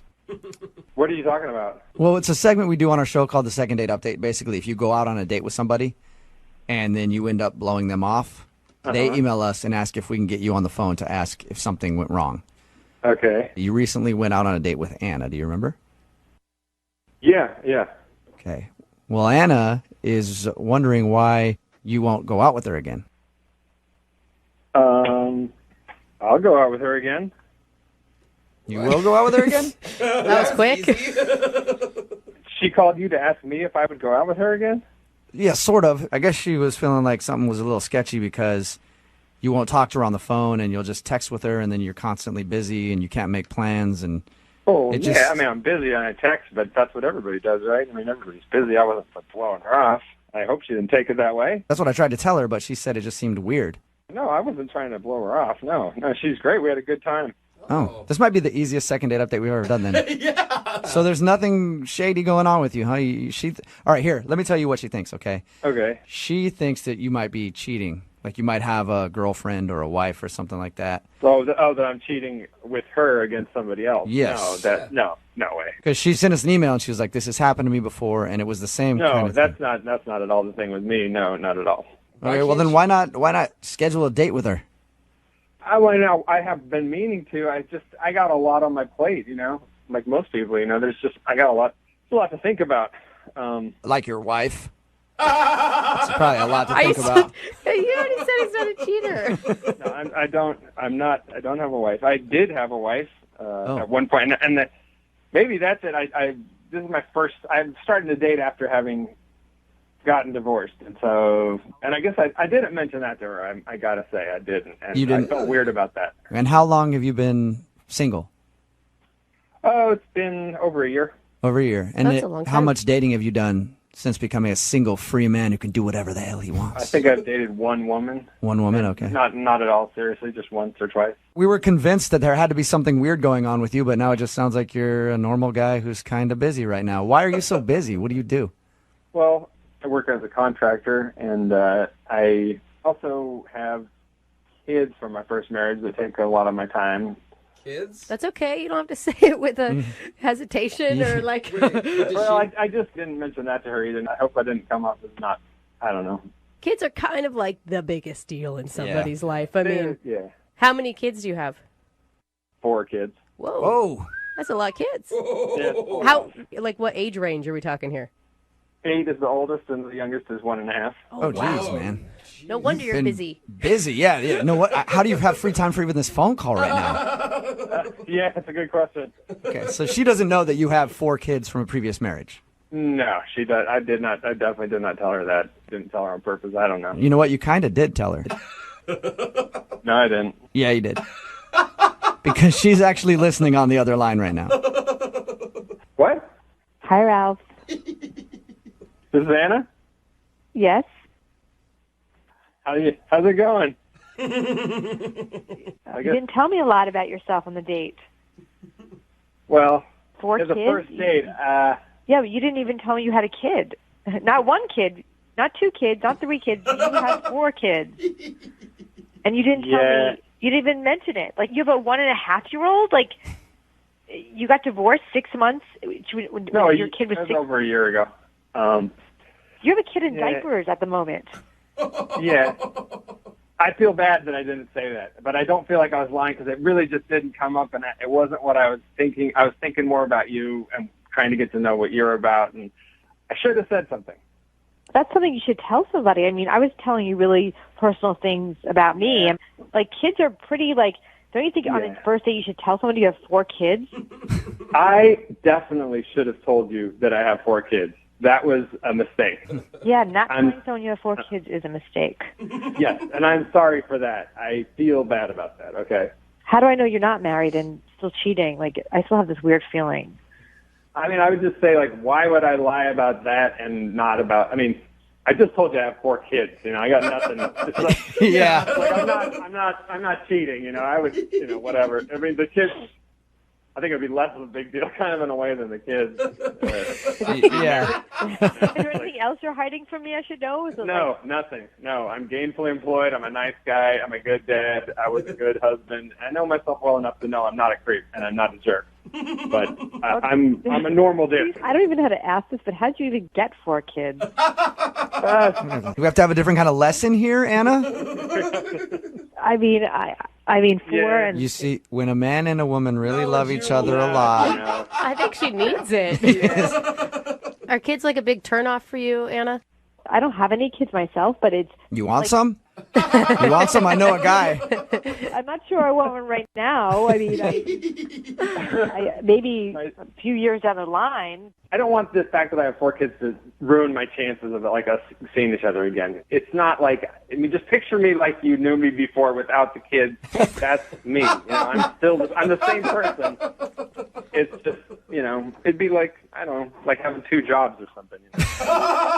All right, so we obviously know that, I don't understand how it's like having 2 jobs. No, it's whatever. not. We obviously know that Ralph wants to go out with you again, Anna, because he said it at the beginning of this phone call. But Anna, would you like to go out on a second date with Ralph? Of course, we'll pay for it. I just want to say, like, again, like, I am not done. Like, I could totally have 2 or 3 more kids. I could have 7, 8 kids. I would be totally happy. I don't think that's Anna's issue, Ralph. It's like it's the second date update, not the second date impregnate. Okay. I'm just saying that I am open to having more kids. It's like, I understand, you know, women in the 30s, it's like, you know, you want to have kids maybe, and like if that's like a make or break thing, like you're looking like, what's the future with this guy? And all I'm saying is I would totally be into having more kids. 2, 3 more kids would be awesome. You know, it would be great. If that's a concern, I just want to say that. You know, I feel like Anna was just wanting to get another date with you, not trying to get pregnant. I just wanted to have a coffee with you. Let's do that. Let's just do that. Hey, you know what one coffee thing, leads to? yeah, you're going out for coffee. The next thing you know, you're pregnant. All right, so Anna, will you go meet up with Ralph again? We will pay for a second date. God, I don't know what I would do if I were you. Me neither. I don't know what to do. Take a chance. Come on. It sounds like Ralph, you know a lot about taking chances, I can tell. I'll have a dinner with you. Yes. Okay, so you'll go out with Ralph again. Yeah. All right. She's Awesome. so excited. I'll send you guys out to somewhere where they have a great children's menu. Bring the whole squad, Ralph. Bring them all. Brooke and Jubal in the morning.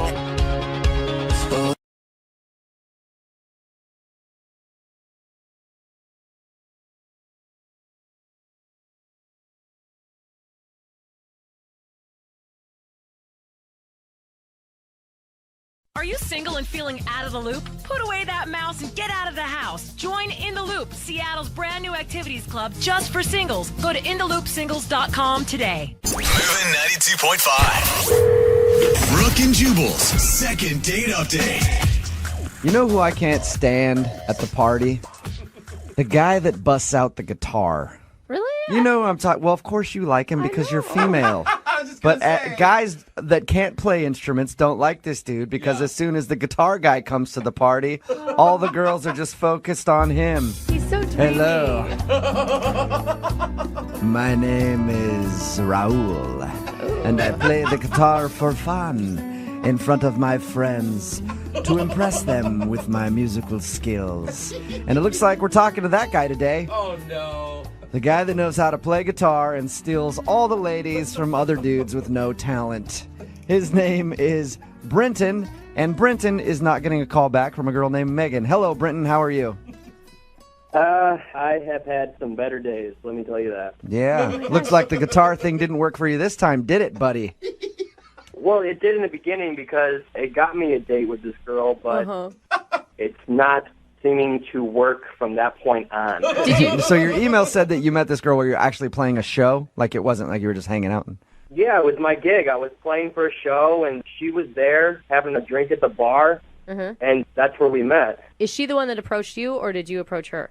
Well, I had finished playing, and when I went up to the bar, she came up to me, and she told me that I did a really great job, and she kept locking eyes with me, and I figured, she had to be interested, so, yeah. So you knew that inside her head this was playing. I must take Brenton home with me. So she seeked you out. And did you guys go out that night, or did you schedule a date?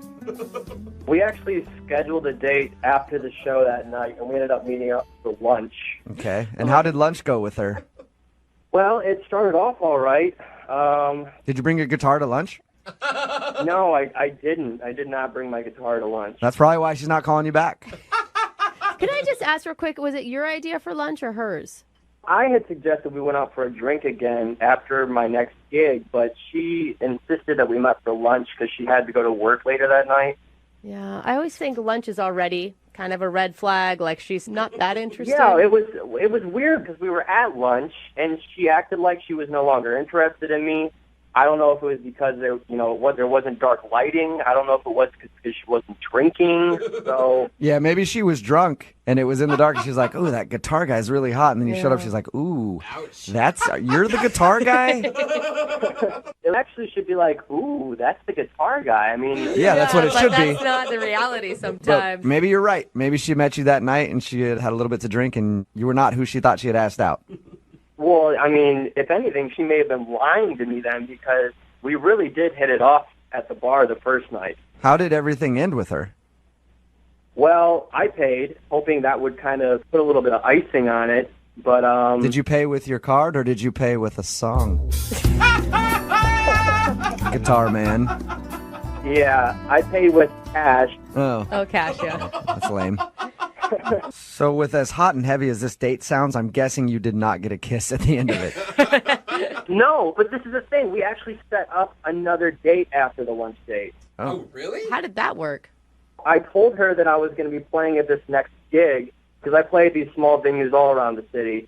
And she was totally down, said she'd be there. I told her the time, and she said that she'd bring a friend and she'd show up. And so she didn't show up?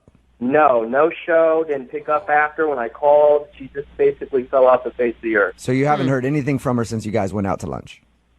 No, I mean, I hate to say this, but for all I know, I mean, she could be dead. I don't know.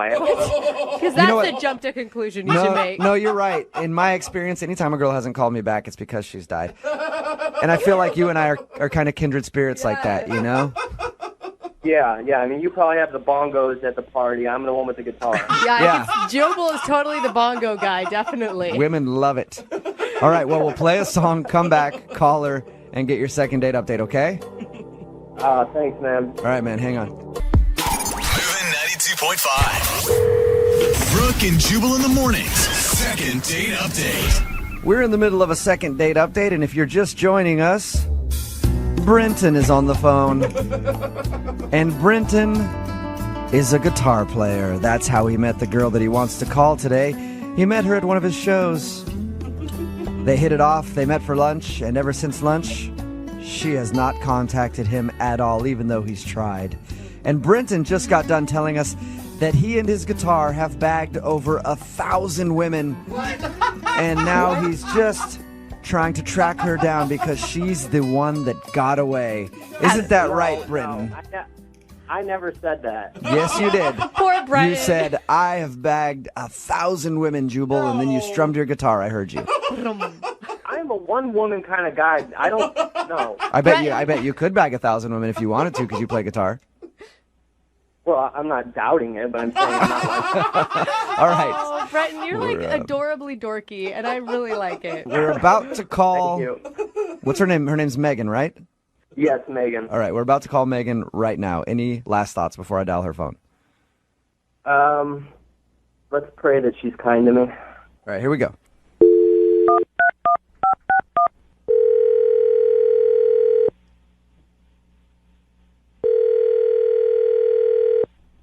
Hello? Hi, can I speak to Megan, please? Speaking. Hi, Megan. This is Jubal from Brooke and Jubal in the Morning. How are you? You're from where? Brooke and Jubal in the Morning, the radio show. What radio show? That's the name of it. It's called Brooke and Jubal in the Morning. Okay. You're obviously a big-time listener, and I appreciate that. Let me thank you in advance. What do you want? I'm calling you because one of our listeners emailed us about you, and he asked me to get a hold of you. Okay, this is weird. It's a guy that you went out on a date with, and he's been trying to get a hold of you for a second date, but you're not calling him back. His name is Brenton. Do you remember meeting Brenton? Oh, Jesus. Yes. Whoa. Oh my gosh, Megan. All right, so it sounds like you don't really like Brenton very much. No. Okay. That was blunt.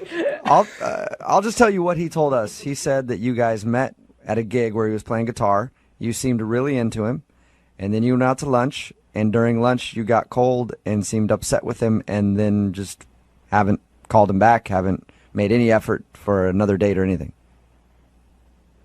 Well, I was really excited to go out with this guy. He seemed like such a cool musician, and then I show up to the lunch date, and it's like, what the What do you mean? What?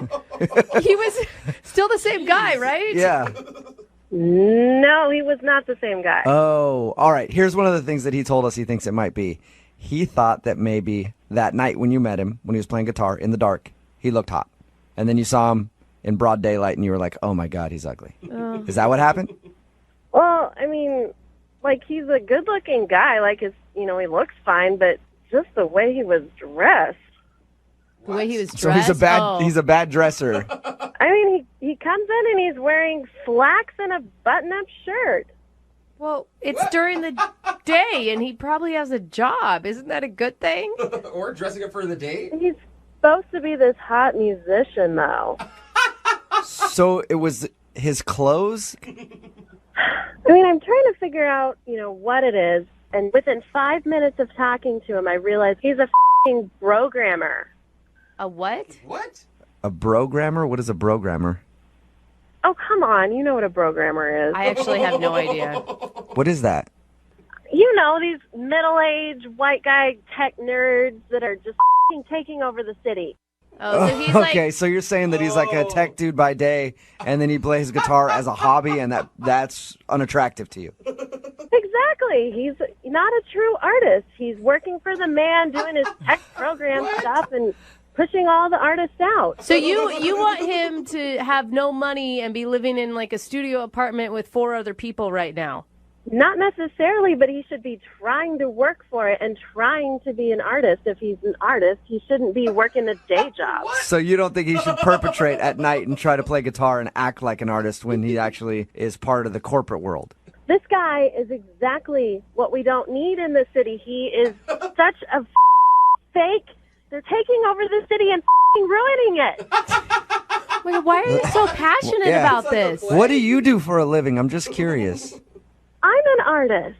Okay. What's your medium? What do you do? I create visual art and sculpture. And that's all you do? Yes. Okay. I am in the struggle. I'm working at it. Not that you would understand that. I guess not. I'm sorry. You know what? I kind of agree with you, though, in a weird sort of way. Do you? Yeah, Really? these dudes bug me. They've always bugged me, the tech guys that are in their garage making craft beers and then trying to play guitar at night for a hobby.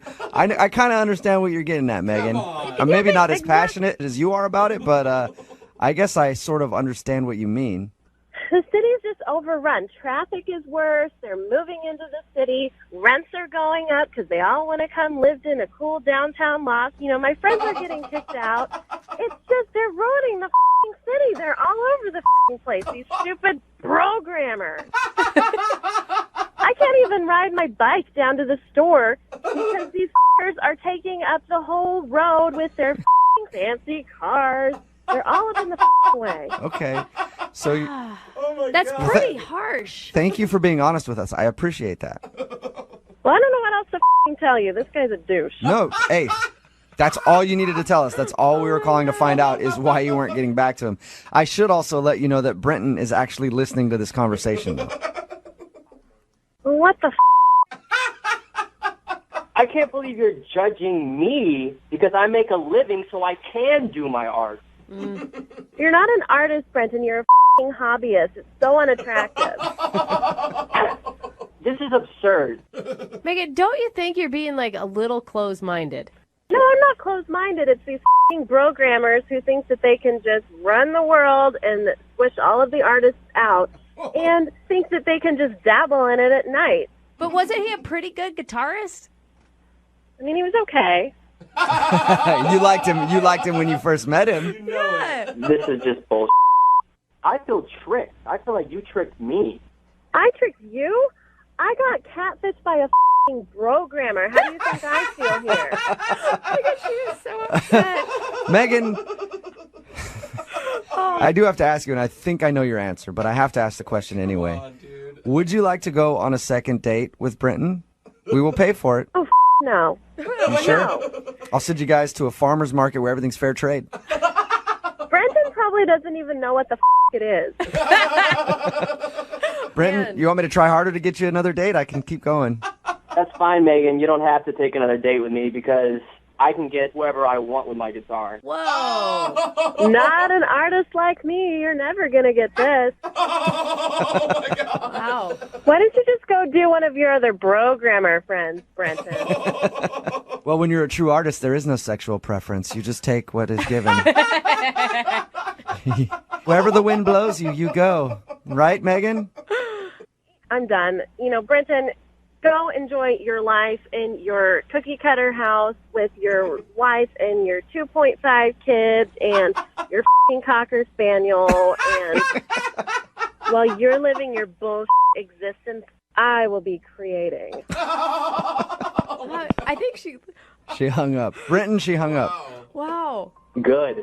I'm surprised she even had a cell phone. Brooke and Jubal in the morning. Text message in at 78592 that says, that girl Megan sounds like an art school reject. Just an angry little art school reject. It's Brooke and Jubal in the morning. In case you missed the second date update, this guy Brenton wanted us to call this girl Megan for a second date update. Mm-hmm. She wasn't calling him back after they met. She met him. He was playing guitar. Yeah. And she was like, ooh, this guy's awesome. They exchanged numbers. They met up for lunch. And when they met for lunch, she suddenly was like really cold to him. We finally got her on the phone and finds out that she didn't like him because he showed up to lunch and he wasn't a starving artist. Yeah. And he has a day job as like a programmer or something. Gross, money Ew, maker. yuck. He's the man. He's part of establishment. He's not a real artist who's struggling, living in a van and can barely pay for food. Jeez. How dare he? Gross. You know, I could almost understand her frustration with, you know, getting someone that wasn't who she thought it was going to be, right? She felt a little misconceived or whatever. Misled. Misguided. Yeah, thank you.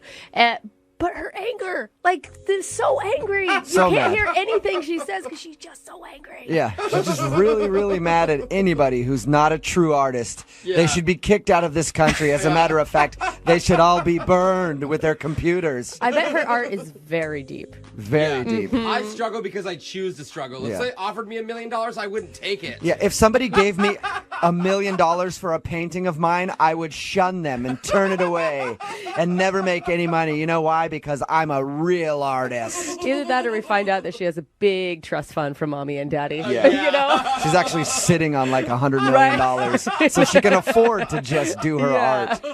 Remember, if you want a second date update, all you have to do is email the show, Brooke and Jubal at moving925.com. We will call the person who didn't call you back. Moving 92.5.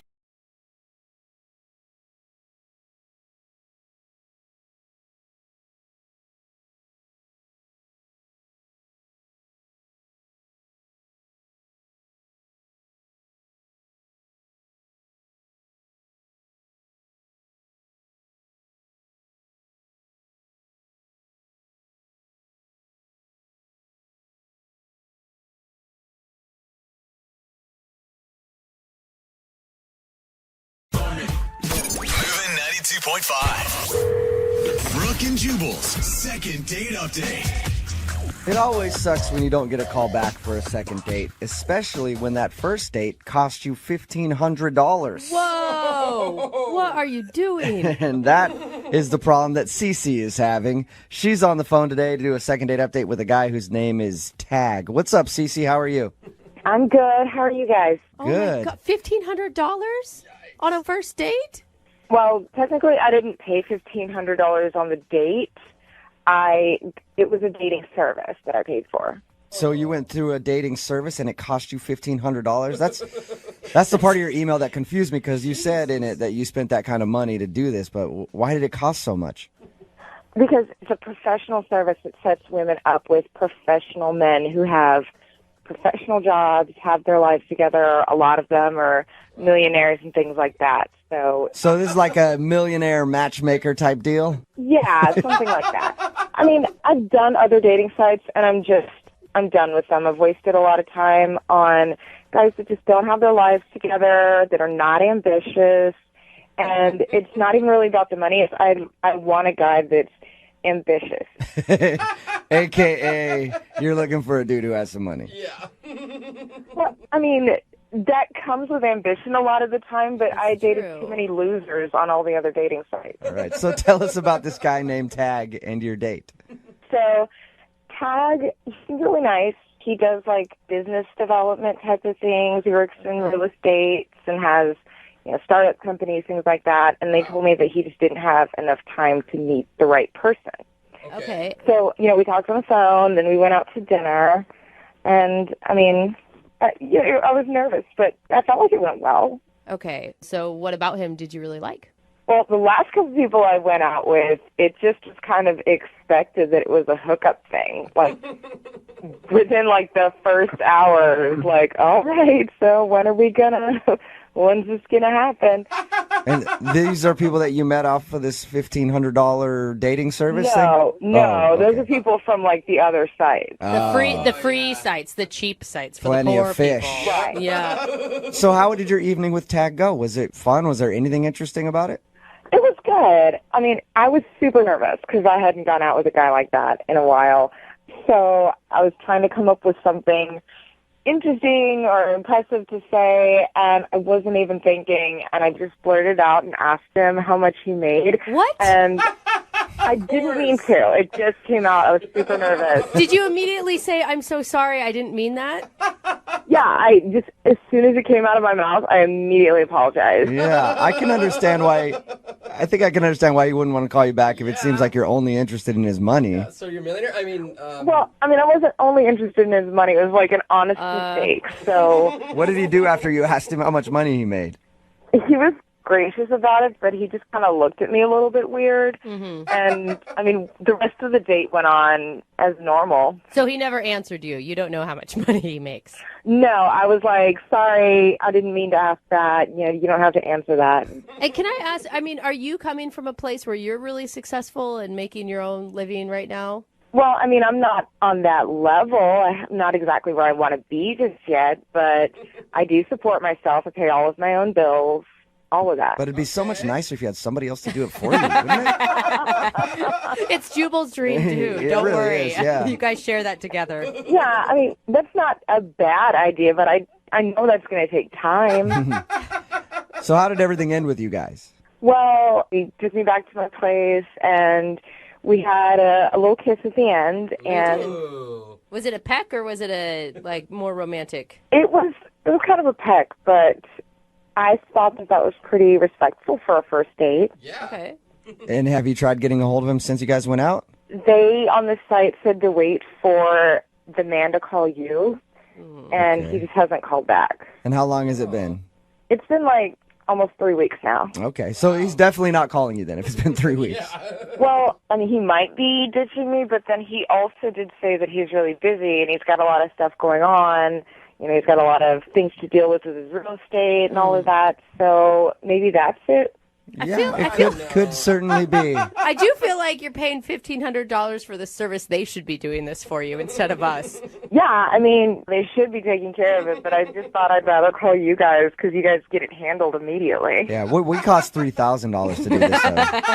So I'll send you an invoice. But we'll play a song, come back, call them, and get your second date update, okay? Okay, thank you. All right, hold on. Moving 92.5. Brooke and Jubal in the mornings. Second date update. Matchmaker, matchmaker, make me a match. On the phone right now is Cece, and she actually spent $1,500 on a matchmaker to make her a match. And the match doesn't seem to be working out because the dude is not calling her back, and she can't figure out why. His name is Tag, and we're about to get him on the phone and see if there was a problem. Now, Cece admits that she did make a mistake on their date and actually ask him how much money he makes. Such a big mistake. I guess she paid this much money on a matchmaking service because they help find like guys who are well off and have great careers and are just too busy to date. So she actually asked him how much money he makes, and he seemed a little bothered by that. But the date did end with a little peck on the lips. Yeah. But she hasn't heard from him since, and we're about to get him on the phone. Cece? Yes. Do they actually play that song for you when you walk into their offices? They should, for as much as I'm paying them. Yeah, they really should. Dance for you. If this doesn't turn out, are you going to stick with this matchmaking company? I might write out the rest of my contract because I still have a couple of months that I'm covered with it, but I won't renew. All right. Well, I'm going to dial his phone number right now, get him on the phone, and find out why he's not calling you back, okay? Thank you. You're welcome.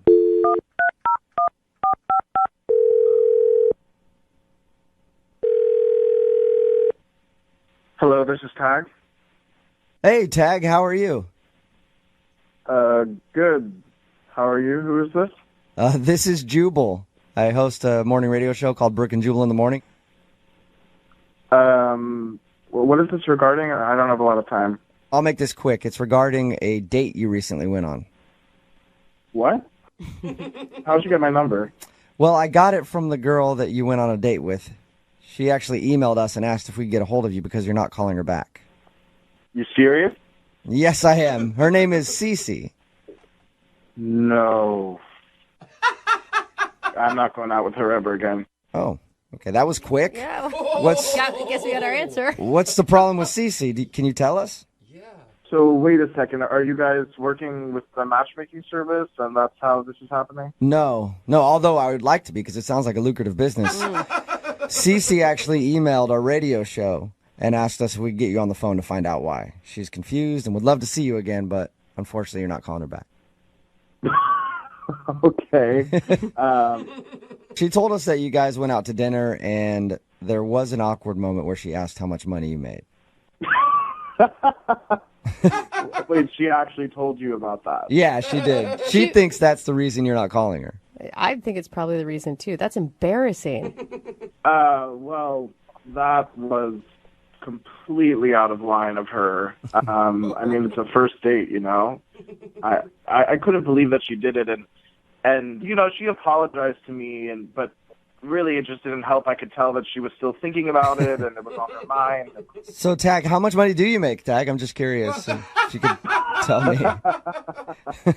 Wouldn't you like to know? I really would. I don't think we're going to get that out of you, though, but can you at least tell us what else happened on your date? You said that was one of the reasons you're not calling her back? Yeah, I mean, I don't even really know how to say this. Like, this is on the radio and stuff. She doesn't really have a job. What? Okay. She doesn't have a job? She didn't tell you about this? Her way of making money? No. We actually asked her because we're like, are you just going out to find dudes to pay all your bills? And she was like, no, I pay my bills myself. So I just assumed she had a job. Well, yeah, she sure pays her bills, all right. Why are you laughing at her? What does she do? Yeah. Well, she told me that she makes thousands of dollars donating her eggs. What?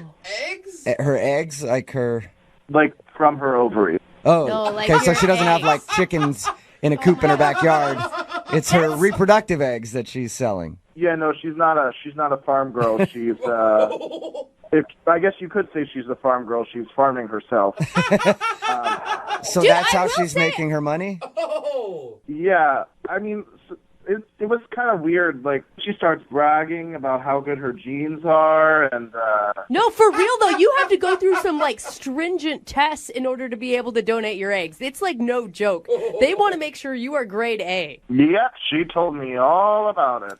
And it's like really painful, I've heard. I heard you can make a lot of money doing it. Yeah, apparently you can make a lot of money because she said she pays her rent with it and travels. She's even done it in other countries, which, you know. So well, that'd be scary. Like, I'm go down to Mexico in a back alley and some guy's just harvesting your eggs. I wouldn't trust that. Why does that turn you off? What about that is gross to you? You're asking why that's a turn off. Yeah, I don't know. Like, guys donate sperm. She's helping people have babies. Yeah, well, I don't like the thought of her having, you know, hundreds of little kids running around all over the world. And she doesn't have, like, a real job, you know? So, like, I'm going to be out there working, and she's, I don't know, sitting in a lab somewhere getting her ovaries scraped. Hey, what do you do for a living? I work in real estate. Okay, you work in real estate. You might be able to retire off of her egg money. You're flipping houses, she's flipping eggs. Hey, Tag.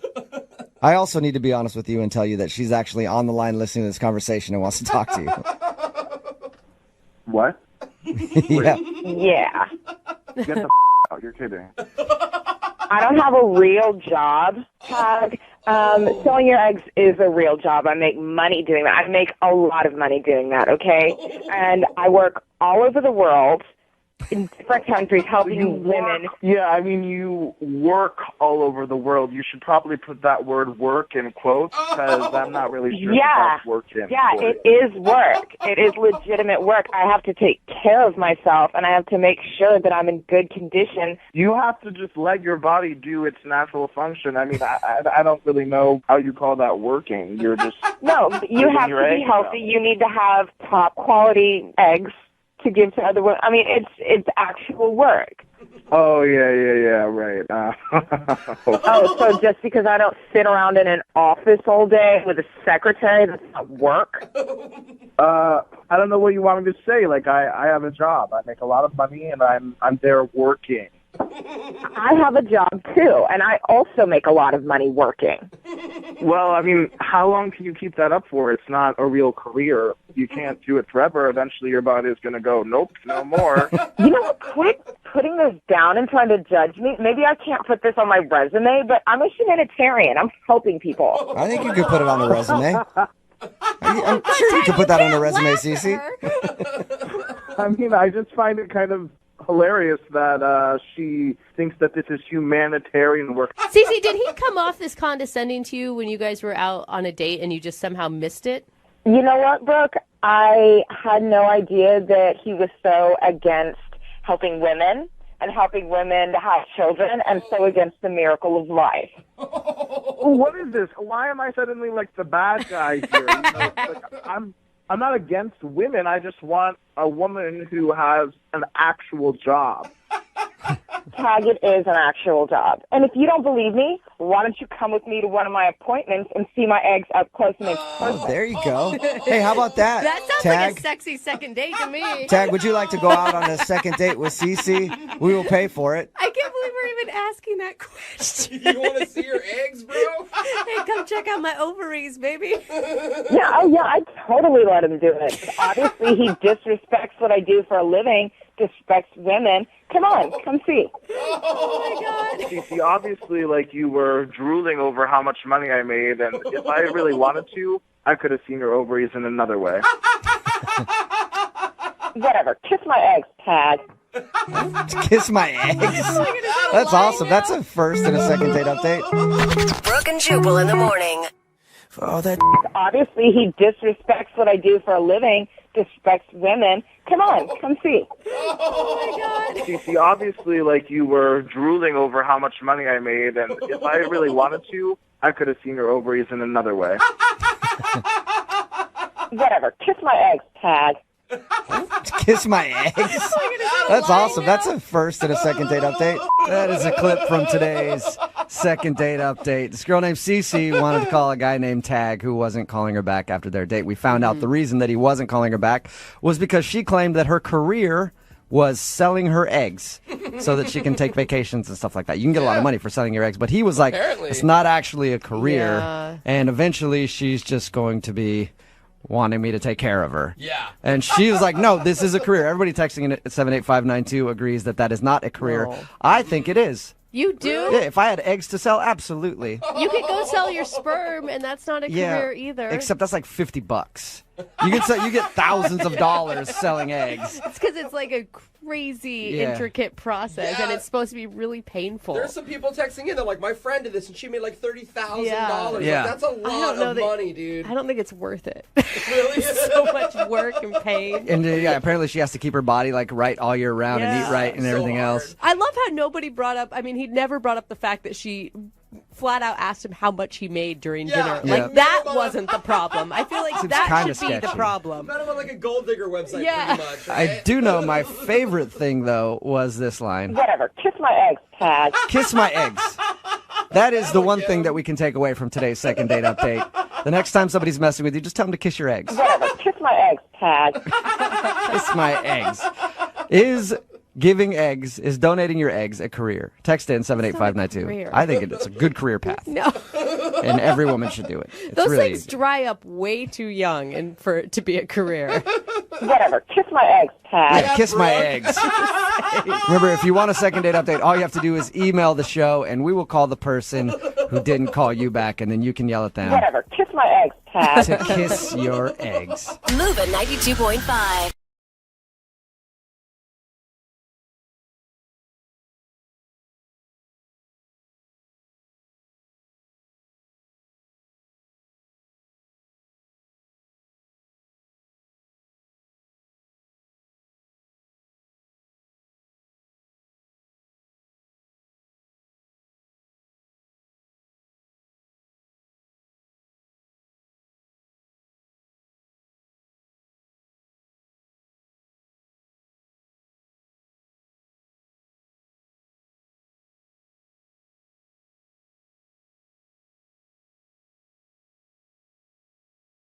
Moving 92.5. Brooke and Jubal's second date update. I think the best way to make a first impression on a first date is to show her your rage issues right away. You know what I mean? Just rage on the first date the whole time. Usually ladies like that a lot. Yeah. Like anger to turn us Yeah, on. they do. Oh, they love it. That's why Adam is on the phone right now. He emailed us about a date that he had that he feels didn't go so great because he was a little angry when he showed up to his date. Oh, no. Adam, how are you? Hey guys, how are you? I'm good. Hey, man, first of all, I will say I read your email, and the issue that you had in getting to your date and the way you acted on your date, I can't blame you. I think I would have acted the same way. I've been in this situation a lot. But go ahead and tell everybody about how you met the girl that you want us to call today. So her name was Ren. Ren? And, it was one of those, like, friend of a friend thing. We were both single. They set us up. Thought she was real good looking. I was really attracted to her. Looking through her pictures, it really seemed like she was going to be a good fit. So I was pretty stoked on the date from the beginning before we even actually met for the date. Right, And before you met and showed her your angry side. Dude, I didn't mean to show her my angry face. That wasn't the goal of the date. Yeah, but in your email you said you got there and you just raged for the whole time pretty much, and you felt kind of awkward about it. Explain what happened. I mean, I gave myself plenty of time to get to coffee. Last thing I want to do on a first date is show up late. And all of a sudden, like out of nowhere, this ass turns into the lane in front of me and starts going like 20 miles per hour. And I wasn't running late, but this guy, I felt like he was messing with me because I'm just sitting there and I'm beeping and I'm honking and I'm trying to be nice first, and then I just lose it. I flip a switch and I start going crazy on this guy. And he's just such a ass because I'm just trying to get somewhere. Adam, you are See, still you're angry. already My raging God. with us. We're just trying to ask Because you. he was an ass guy. Okay, I yeah, know, no, hey, dude, Adam, you're talking to the king of road rage right here. Yeah. I'm constantly pissed off in my right car, now. so I understand. You're still shaking. So, you were angry about this dude. Yeah, well, of course I was angry. Yeah, Okay. but, this guy who pulls in front of me makes me 10 minutes late, and that pissed me off. And I tried to let it go, and I guess it was just nervous energy. I just kind of wouldn't shut up, and I just talked nonstop pretty much the whole date, Were you talking about this guy the whole time? pretty much. Do you have anger issues normally? Are you an angry guy? I tend to think I'm pretty even-keeled guy, but You sound like it. I asked you to recap the incident on the way to the date, and you just went off on us. So you sound like an angry dude. Are you an angry guy, or are you? I'm not normally, really an angry guy. Mm-hmm. I think it was just the nervous energy of going to the date, and I think it's a mix of both of those things. I just kind of, had a tough time. Did you explain to her that you were upset at a guy that you... I did. I think it just came off angry. Yeah, I can see how that happened. Did she comment about your anger? Did she say, like, whoa, you're still pretty upset about this? Not really. I mean, she was pretty quiet about it. She was really quiet. Probably quiet because she was scared for her life. People get that way. That's where I felt real bad with. I just kind of just talked nonstop for 45 minutes. Oof. Did she get a word in edgewise? I mean, not much. All right, really. So you talked at her the whole time. Well, I mean, at the end, I said to her, I asked her about going out on another date, and I apologized to her, and I said that, I'm not normally like this and all this stuff, and we slapped fives. Oh. No. You high-fived at the end of the date? Oh, Adam. Well, I wasn't going to kiss her. I was, sweating from being so nervous and pissed off. What kind of five are we talking about here? Like on the side, down low, high five? Up high. Up high, all right. So you gave her a high five to say goodbye. Go team. Oh, she probably didn't want to do a fist pound because she thought you might break her hand. Yeah, seriously. Did you ask to see her well, again? We did interlock fingers, though, guys. Oh, nice. That's almost a handhold. You almost held her hand on the first date. Did you ask to see her again? Well, yeah, we talked about it, and I mentioned I'd throw her a text, and I've texted her a few times, and I haven't really heard back. So I'm kind of curious. I know it didn't go great, but I thought it ended good. After you apologized to her, did you say, oh, I totally understand, I've been there before, or? Not so much. So she seemed upset. Yeah, I mean, I told her. I said I told her that, my energy level was off, and I was really nervous for the date as it was. And then this happened, and it just totally threw me. And I feel horrible about it, and I told her that, and she seemed receptive to it. Yeah. With this whole situation, it didn't go well, and I really want a second chance because I think her and I could really do well together, and I think that even with my anger issues, the little bit of road rage and stuff, I feel like a girl like her could really calm me down. Okay. Oh, that's kind of sweet. All right, well, we'll play a song, come back, call her, and get your second date update, okay? Great, thank you, guys. All right, try not to freak out. Hang on. Moving 92.5. Brooke and Jubal in the mornings. Second date update. Adam is on the phone with us. He wants us to call a girl named Rin today for his second date update. They went out, met for coffee. He was 10 minutes late and ended up being very frustrated from a road rage incident that made him late. Feels like he just vented about the thing the whole time and was just angry and didn't even let her get a word in edgewise while they had their coffee date. Adam, you about ready to give her a call? I'm ready, man. All right, I was thinking about this. Most girls, when they list the traits that they like in a potential mate, they usually say something like, I like a guy who's sensitive, a guy who's caring, good job, very responsible. They usually don't list potential homicidal maniac as a good quality. So that's probably why she's not calling you back. I mean, if you went on a first date with somebody and they showed up a little late, first of all, that's one strike against you, and then proceeded to just be angry the whole time, I doubt you'd be so willing to call him back, too. I mean, I think that's kind of the issue, and that's why I'm trying to make it work with her again, because I really do feel like I had a bad representation. You want a do-over? Yeah, I just want to try one more time. I want to kind of show Ren the Adam that I really am. Okay. And you think this call is going to do it for you? You've got a level head on you right now. Yeah, I feel like I'm pretty zen right now. Just don't make him wait any longer for the phone call. Don't make him late for the second date update. Can we just get this going so I don't get pissed off about it? Okay. All right, I'm going to call her right now, man. Here we go.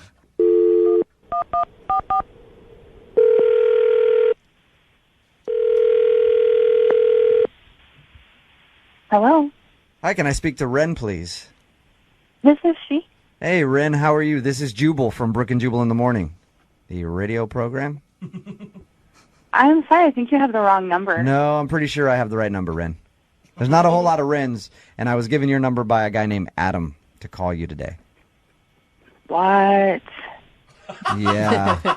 Adam is a listener to our show, and he says he recently went out on a date with you, but you're not calling him back. And he asked us to see if we could get you on the phone and ask why. How do you know him? He listens to our radio show. Adam wanted us to call you to ask if he did something wrong on your date or there's a particular reason that you don't want to see him again. I don't even really know how to respond to this. I know Did it's he talk to you about this? He did. He told us that you went out for coffee, and he said that he was a little late, and he actually feels bad because he thinks that he may have been a little upset from a traffic incident, and he wasn't very attentive to you on your date. Oh my God. Oh my God. Is that a pretty accurate description? Yeah, I would say so. I get this is what you guys do, so I don't mean to be disrespectful at all. I'm just kind of like, No, oh my God. it's fine. I appreciate you taking the time out to talk to us. We just want to pass along a message to Adam and give him your perspective on the first date. Yeah, I can talk about that.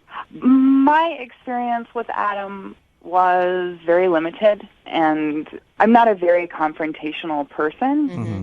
And he was very, very angry, and I think that the first 10 minutes of the time that we very, very first were introduced to each other, it was really just all about this driving experience he had being so frustrated with this other person. Was he like cussing and stuff when he was explaining it to you? Yeah, I mean, it's not like it was so over the top that I would have need to have left, because I would have done that if it was really, really that bad. If he was. That's what I was out going to of ask control. you, Ren. I was going to ask you if at any point you were scared for your life. Oh, gosh. No, I wouldn't say that. It really wasn't like that, but it was pretty intense. Even when he finally went to go get us some coffee, which he did, finally pull himself up to be like, okay, I'm going to go get us some coffee. But Pulls himself together. even in that moment when he goes to order the coffee, I can hear him from all the way at the other end of the shop, and he's ordering, and he just sounds aggressive. So was he like yelling at the barista and stuff like that? I'm just trying to. I said grande! I'm picturing him just tearing up this Starbucks or wherever you're at. No, it really wasn't like that. It wasn't like he was unkind toward the people around him necessarily. It's just the manner in which he was dealing with things. It was just like pent up. You know, when somebody's really upset about something, and even though they are doing something normal, it's in an abnormal way. Mm-hmm. And here's the other thing that was tough. It was manifesting in like sweat. Oh. He was so mad that he was sweating? Well, I don't know if he just sweats, if that's a thing, independent of what was going on, but it seemed like it was fueled, or at least like made a lot worse by his emotional space. Ren, it's called hyperhidrosis. It's because people who can't control their sweat glands. Okay, they sweat a ton. Maybe he has that. How do you know this? Yeah, I've known some people who have had hyperhidrosis. Yeah, quote, known some people. So you don't want to see him again because he's an angry, sweaty mess. It's not just that he was sweating a lot and being angry. He was sweating profusely, like the palms of his hands. There was sweat dripping down him and then collecting like under, I'm trying to think of the right way to say this. Like, man boobs, you know? Oh. Is Adam taking steroids? Oh, gosh. He sweated out his whole shirt? Like dark, just covered in sweat. Oh, man. It stains, boob stains? Yeah, that's bad. If he's pitting out a little bit, that's kind of like, whoa, man, you sweat a lot. But if his whole shirt was sweated out? I don't think that's being... That's what I was concerned about, because I know that when I'm upset, like, I'll sweat a little bit, and that's normal, but it was, whoa, it was so much. I'd be curious to find out if it's an issue or if it's just his anger that makes him sweat like that. Aren't you curious to at least know? Honestly, maybe he's a really great person that just had a really bad day, but I just don't want to deal with it. Okay. I really don't. That's cool. Thank you for giving us an answer. I appreciate it. But I really need to find out about this sweat, and that's why I'm glad you're still on the phone, because Adam is also on the phone and heard everything you just said. Oh, my God. Are you kidding me? No, I'm not. I'm sorry. Hi, Ren. Oh, my God. First of all, I'm really, really sorry. Look, this is really, I'm sorry, and then I'm also, like, annoyed to be put in this situation. But I am sorry if you heard things that I said that are unflattering. Oh, my God. You don't need to feel bad, Ren. Pretty much everything you said is true. Oh, no. I mean, I can kind of explain the sweating thing, the anger stuff. The sweating thing, let's start with that. Point one. So, I mean, I threw a hoodie and a coat on, and it ended up not being as cold out as I anticipated. By the time I was all pissed off at this guy in front of me, I started sweating in the car because I was blasting the heat, and I was so pissed off I wasn't thinking about it. The coffee shop had the heat on. I couldn't stop sweating, and I knew I was, and I know that my man boobs were sweating. Oh. Yeah, and that was a crappy thing for me to say about man boobs. That was rude. I'm sorry. That was just the first. No, it was just the easiest. That's what I think I want you to hear. It's like, I'm not that angry guy. I know I was sweaty. I know I was hot as and I thought if I didn't pay attention to it, you wouldn't mention it. Like, I was so lost in that date, and, like, I didn't know what to do, and I went home and showered right away. I was looking in the mirror, and, like, I literally, like, was mortified by myself because I was really excited about this date. And, like, I never tell friends about going out with anybody, but for some reason, I was kind of stoked on you. And I just crashed and burned, and I kind of do that a lot in life. And I just want you to know that I really am sorry. And as far as you and I are concerned, like, I'd love one more shot, just one more chance to maybe sweat it out with you and sweat it out. Hey, Ren, would you like to go out with Adam again? I will pay for a second date. We can send you guys to a spin class or something where sweat is supposed to be there. And would you maybe give him another shot to see if he's not so flustered this time? He can do a better job. Adam, I'm like, this is awkward, and I just want to say I appreciate you eventually being honest.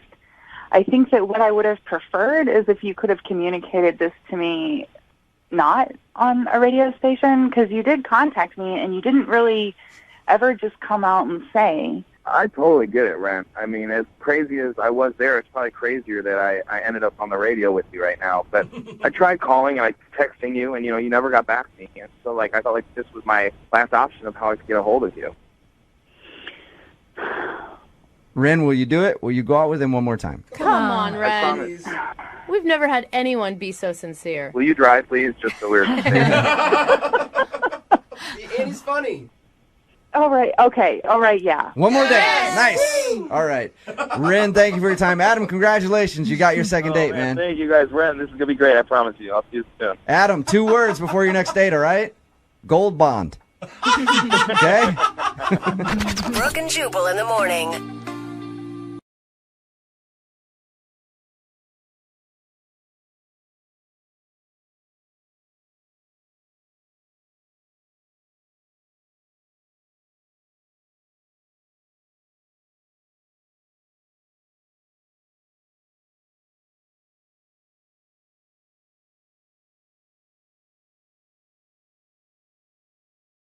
Are you single and feeling out of the loop? Put away that mouse and get out of the house. Join In the Loop, Seattle's brand new activities club just for singles. Go to intheloopsingles.com today. Moving 92.5. Brooke and Jubal's second date update. The girl that's on the phone today to do a second date update, I really liked her email that she sent in about her date. I liked the honesty of it, because normally we get these emails that are like, I want you to call this person because we had a great connection and I feel like it's maybe the love of my life. And she said that the reason that she likes this guy is he was charming, but also seemed like he had a lot of money. She actually put that in her email. She said, I really liked him and he seemed like he had a lot of money, so that was very attractive to me. Alyssa, thank you for your email and thank you for being honest about why you liked this guy. I mean, a girl has to have standards. There you go. So why don't you tell us a little bit about the dude you want us to call today? What's his name, first of all? Well, his name is Tony. Okay. And I met him at a bar when I was out with my friends, and he was buying us all drinks, and not house liquor. It was top shelf stuff. So seemed like he was in it to win it with us. So that's initially what attracted you to him, was like, this guy's a baller and I like money and I want to go out with this guy. Exactly. Are you looking when you saw him, were you like excited to go like hook up with him that night, or you wanted to actually have him ask you on a date? Well, first things first, I don't want to waste my time, so I wanted to hook up and then see where it went. Okay. I like that. Yeah, Alyssa, you're awesome. So tell us a little bit about your evening with Tony. So I was going to a party at my friend's yacht after the bar, so I invited him along with us, and we exchanged numbers, and he said he would meet us. And he did. And we ended up having a really great time at the party. We went into the hot tub at the yacht. It's a huge yacht, as you can tell, if there's a hot tub. As if you'd be friends with somebody with a small boat. Come on, gross. Get out. No. What was the conversation about with this guy? What did you guys talk about? I asked him what kind of car he drove and, what job, what he does for money. Did you talk about anything other than his money? Yeah, we talked about other things that I don't really remember what they were. Yeah. The most important thing that you talked about, though, was his bank account, right? Well, I like what I like. Hey, well, we're not blaming you. I appreciate your honesty. Most people would not just admit that they were into a dude because of his money. Yeah. You know? But as a dude, wouldn't you be kind of turned off by that? No. Some dudes are into that. Not really. Yeah, if I have a bunch of cash and there's a hot chick hitting on me and I know that she's only into me because of the cash, sure. That's why I have cash. So that hot girls will hit on me. It wasn't just all about the money. Like, my email said he was charming, and he wasn't bad looking either. I wouldn't have been seen with him if he was. Okay. But then at one point in the night, he ended up saying, that he had too many drinks and that he needed to leave. But I told him, don't leave, don't go. Maybe stay over on the yacht. A lot of us were staying over. But So you were like angling for that hookup. You were like, stay here because I'm going to give you a piece. Yeah. And then you're going to be hooked. And then I'm going to take all your money. Is that what you were thinking? no, I just wanted to see the goods. Okay. All right. So did you just leave at that point? Yeah, he left, but he said he would call me, and we wanted to see each other again. But, he still hasn't called, and that's why I wanted to do this second date update. And how many times have you tried to get a hold of him? I haven't. Oh, you haven't? I'm not going to call a guy. Yeah. Guys call me. Have you ever been, not contacted after you met someone? Is this the first time? I can't really think of a time, I'm pretty awesome. Why not just call him, though? Before we do a second date update, why don't you try to call him? Well, to be honest, if he doesn't want this, then he's the one missing out. Okay. So what's your goal here, then, with the second date update? You want to date with him, or you just want to find out why he's not calling you? I want to find out why he's not calling me. It's been long enough. Okay. Do you think that maybe you focused too much about his money and he was turned off because he thought you were possibly a gold digger? I don't think so. Maybe he was intimidated by the girls in the hot tub that took their tops off, and that was a little too much, but I don't think that he Maybe it was awkward. He's like, there were girls in the hot tub taking their top off. He's like, I don't want to stand up now. This is I got to get out of here. I have a situation. All right, well, Alyssa, we'll play a song, come back, call him, and get your second date update, okay? All right. All right, hang on. 92.5. Brooke and Jubal in the mornings. Second date update. The only appropriate way to start the second half of today's second date update is by doing this. Brooke and Jubal in the morning. I'm moving 92.5. Alyssa is on the phone. And why am I playing Kanye West's Gold Digger? Well, Alyssa admitted that the dude she wants to call today, she was into him because he's got cash. And Alyssa likes money. Straight up. And she's not ashamed of it, and we all appreciate that, Alyssa. Well, thanks, and I love that song, too. Yeah, I bet you do. I bet you do. Just to refresh everybody's memory, Alyssa met this guy at a bar. They ended up going to her buddy's boat and partying there in the hot tub, and then at some point he said he had to go, and she hasn't heard from him since. Keep in mind, she hasn't even tried to call him because... Why, Alyssa? You don't... I don't call guys, no. Guys call Alyssa. So this is going to be her first time trying to get a hold of him to find out if she did something wrong or if he even wants a second date. Are you ready to go, Alyssa? Ready to give him a call? Yeah, sure. Are you worried at all about your materialism maybe being, not exactly attractive? No, I'm attractive enough. Okay. I don't need to... Definitely have confidence, and I like that. Yeah. All right. I'm going to dial this phone over right now, okay? Okay. Here we go.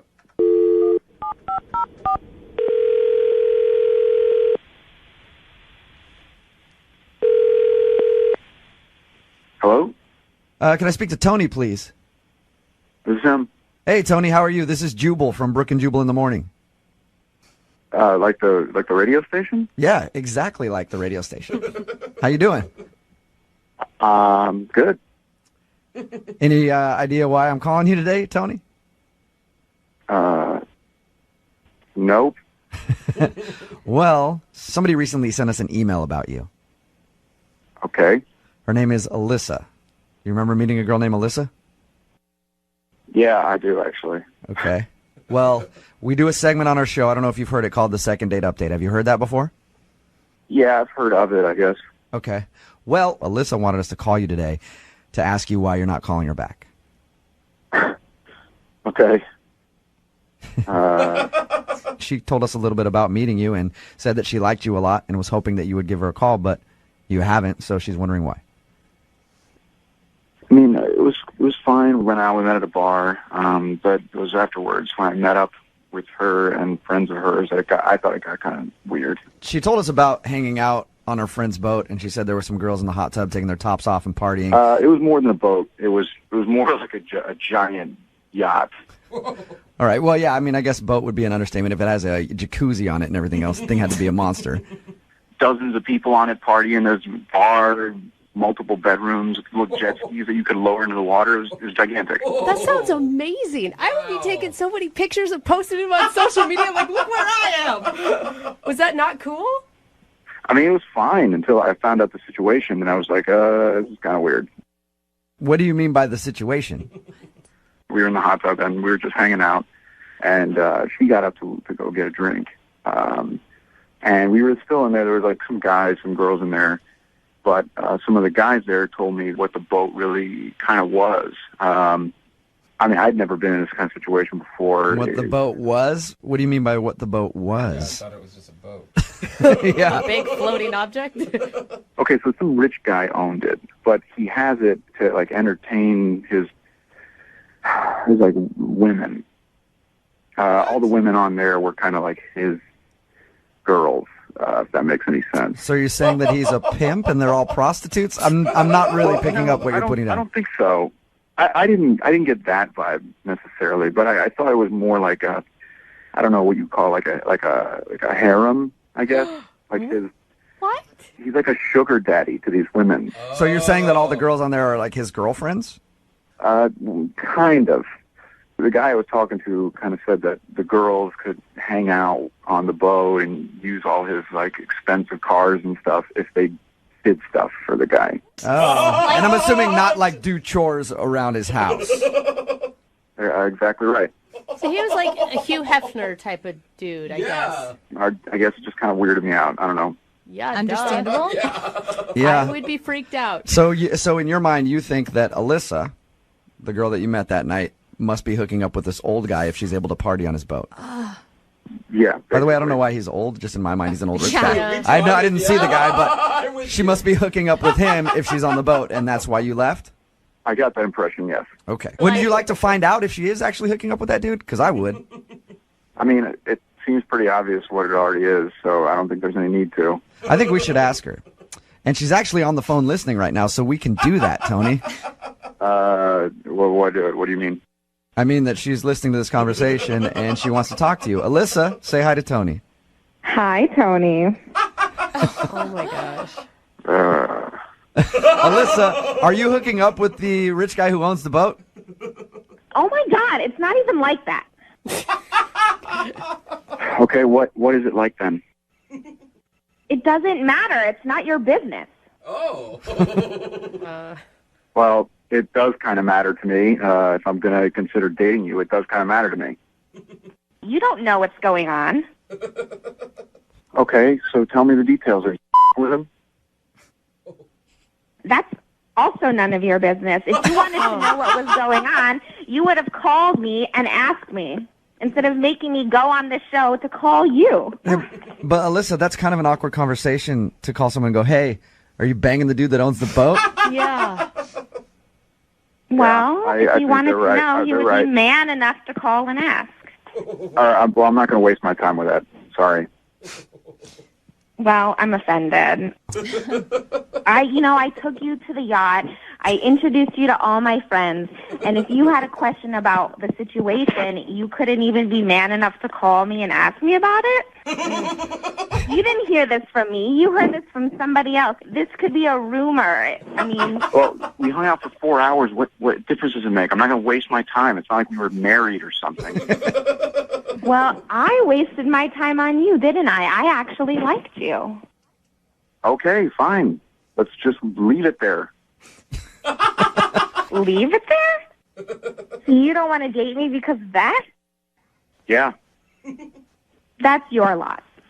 You're missing out on a lot. Okay, I'll deal with it. Are you serious?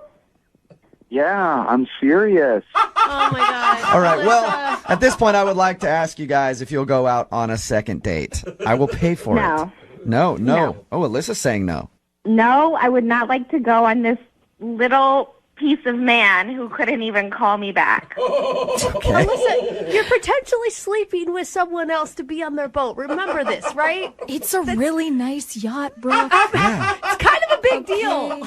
I don't appreciate all of you guys judging me for something you know nothing about. So, all of you. Alyssa, hey, not me. gosh, Alyssa. I'm not judging you at all, Alyssa. Look, if there was a millionaire who was like, hey, I want to fly you on my helicopter on my yacht, dude, I'd go that guy for hours.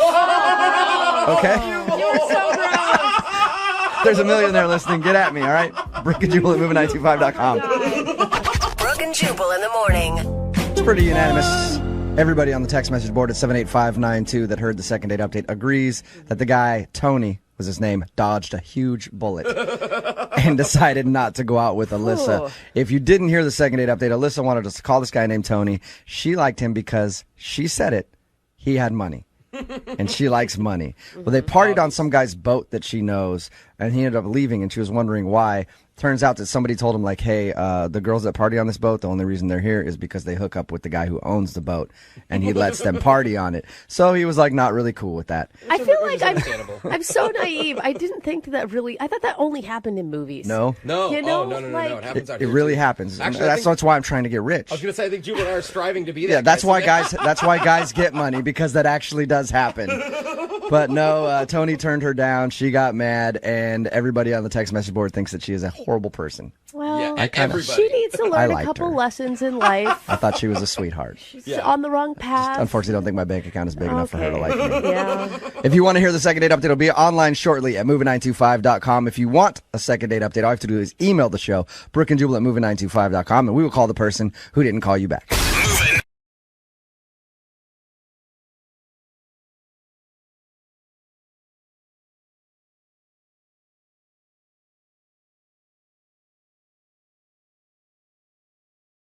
The girl on the phone for a second date today had her first date at one of the craziest places possible.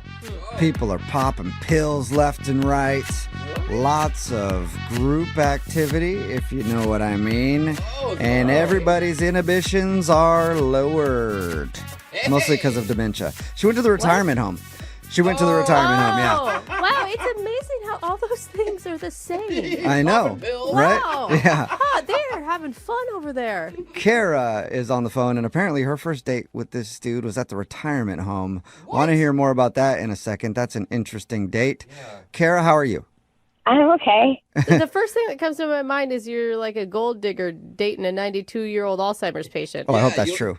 You're into old No. The guy, I went on a date with a guy who volunteered there. Oh, he's okay. a good person. How'd you meet him?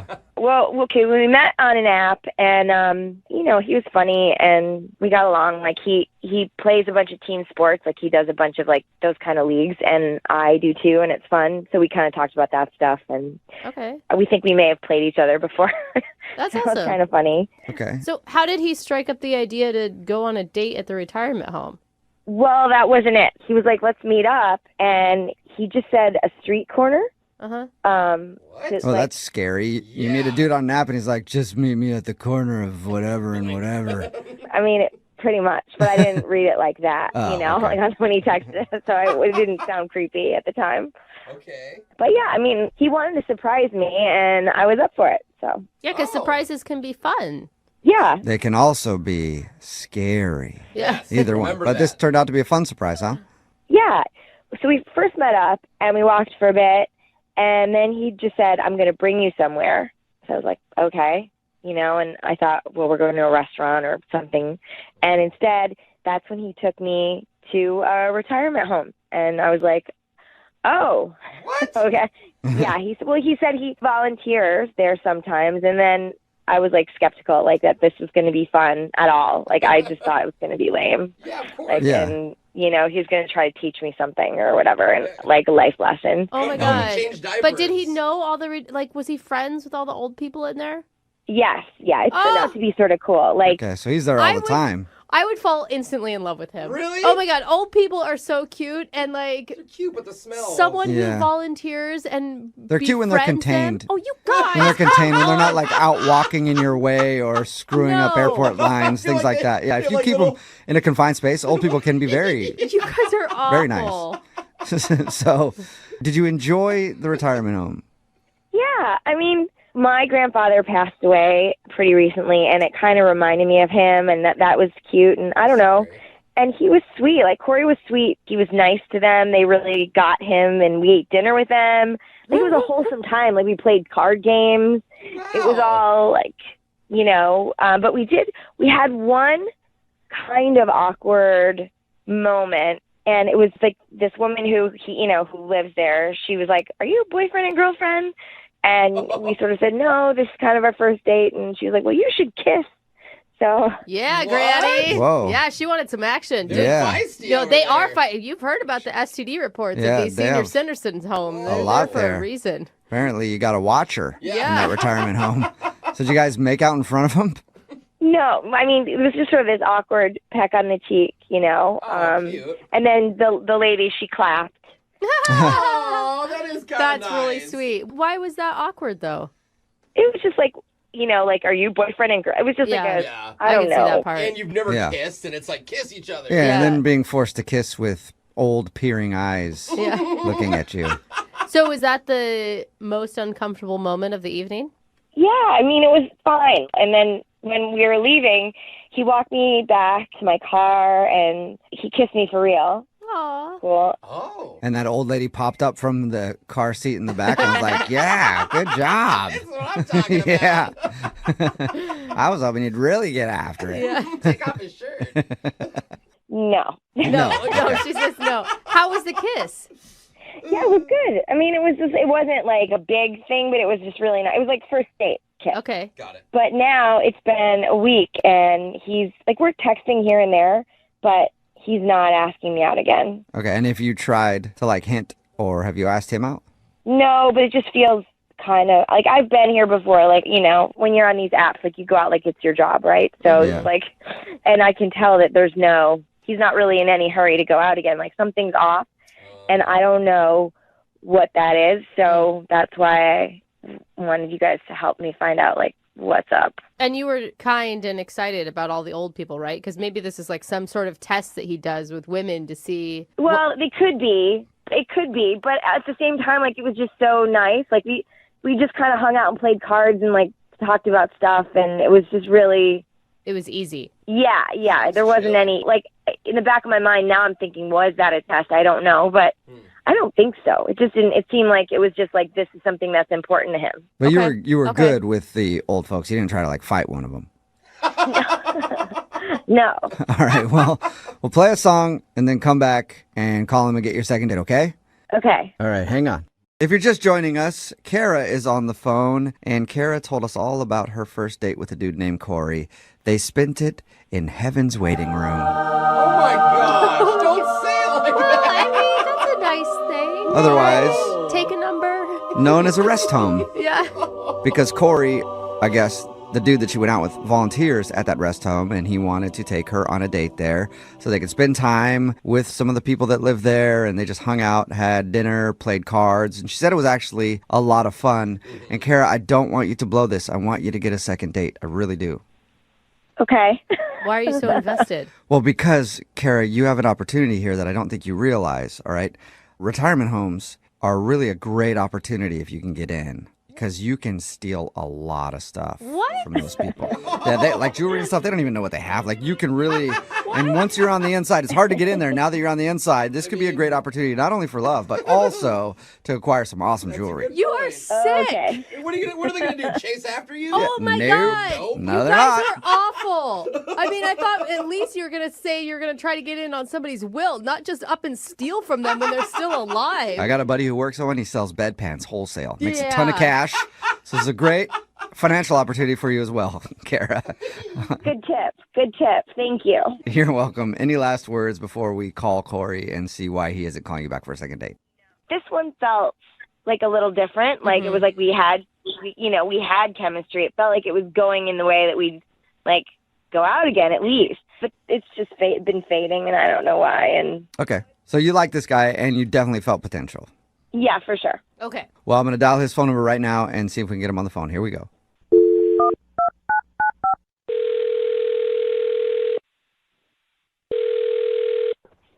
Hello. Hi, can I speak to Corey, please? Speaking. Who's this? Corey, this is Jubal from Brooke and Jubal in the Morning. It's a radio show. How you doing today, sir? What? Why that? I don't know why I said it like that. Yeah. Sorry, Corey. I'm okay. Why are you guys calling me? Well, because we got an email about you from one of our listeners, and they just said we had to call Corey and talk to him. I don't know why I said it like that either. Yeah. I'm sorry. I think you guys might have like the wrong person. Well, I have a phone number here with this number that I just called, and it says their name is Corey, and it says that they volunteer at a retirement home from time to time. Yeah, that's me. Okay, so you're old folks Corey. That's what they call him. I guess. I don't think Corey's finding I don't any of think this so. very amusing. Sorry, he's probably confused. Corey, Yeah. we're calling because we do a segment on our show. It's called The Second Date. So we got an email from Kara, who you went on a date with to that retirement home. Right. Right. And Kara wants to know why you haven't asked her out on a second date yet. She says that like she can sense that you're like falling off. Well, to be honest, I think like if I was to go out with her, it would be more casual than a relationship. I don't know if she's like exactly the right girl for me. So wait, is it like you're not looking for a relationship or it's her? Well, I am because I am single, but at the same time, like, gosh, how do I say this? Just the ladies at the old folks home, I volunteer there a lot, and they're like a big part of my life. They just don't think that she was right for me. Oh, wow. Wait, what? So they're hating. They're blocking her? They just noticed a few things, and they just didn't think that it was in my best interest or that it would work out. Like, over the years, I've been volunteering there a lot, and it's kind of like having numerous grandparents, like, looking out for you and giving you advice. And What specifics did they give the old ladies on why she isn't right for you? some of the stuff they said was like her outfit. It might have been a little inappropriate. All right, Judgy Betty's. Her outfit? And did you tell them that she didn't know she was going to a retirement home? She probably would have dressed differently if she knew that that was what was on the agenda. I did, but... What was she wearing? Like a Yeah, miniskirt? seriously. She was wearing a skirt and, like, had her midriff showing a little bit, you know? Okay, so she's just kind of sexy? Yeah. Yeah, she dressed like for a first date, you guys. Like, They kind of didn't like that her skirt was so low and that her belly button was showing. I can kind of see that, you know? because not everybody has a belly button in the world. You mean but they don't whatever. dress like that in the retirement home? That's Yeah. how I pictured it. I mean, everybody has a belly button, but you don't go around flashing it, you know?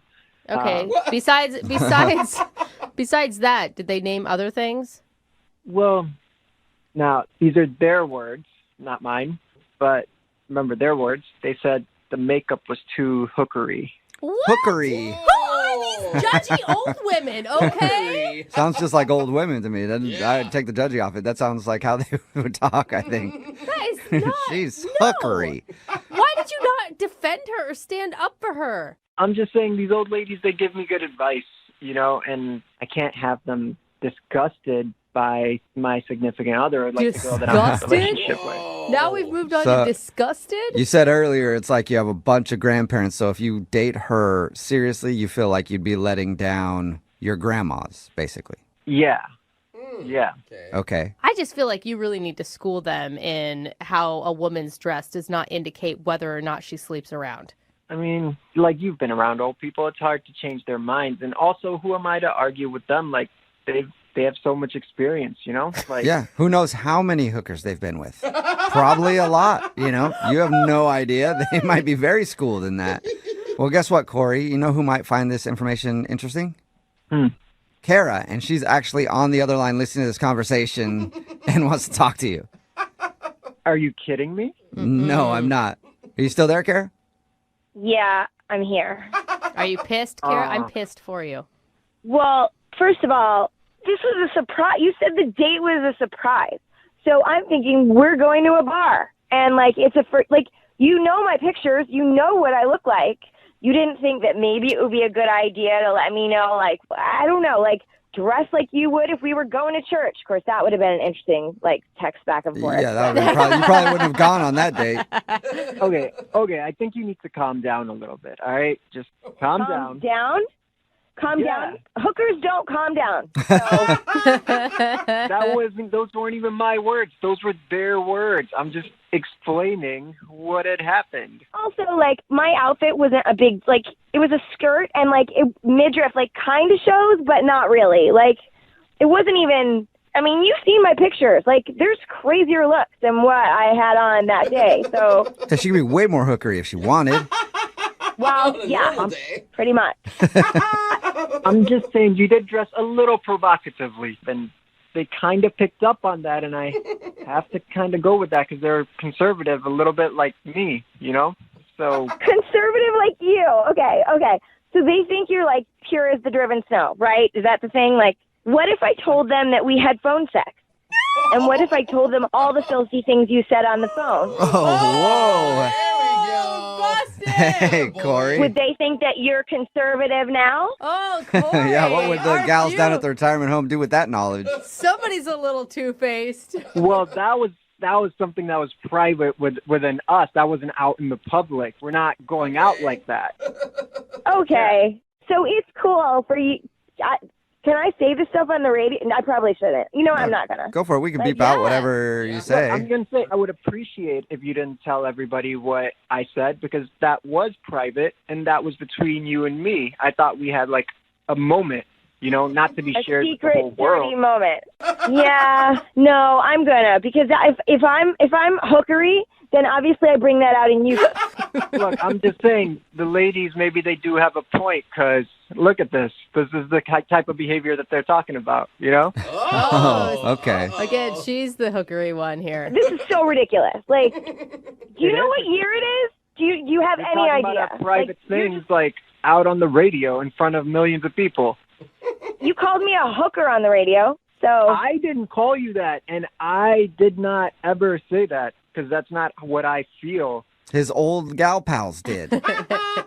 Right. Hey, Kara? I was being completely honest about part of his mahjong group. Yeah, I'm going to ask the question anyway. Corey, would you go on a second date with Kara? We'll pay for it. You know what? I don't think that would be the best idea. Yeah. I think all of this is not working out like how anybody planned. That's fine. You're a nice guy. Like, I wish you could time travel to go find someone for you. So. Sweetheart, you're on the phone, on the radio, trying to get a hold of me. So maybe you should time travel and go back. To where? To what? To what? So before you made this phone call and embarrassed yourself in front of the world. No, I don't want to go out with you. That's a short time. You can try to get defensive. You can try to be angry, but sorry. Yeah. I'm not responding to your calls, and maybe you should stop trying to get a hold of me through the media. The only thing that I really find offensive is that you called us the media. Yeah, the That's weird to me.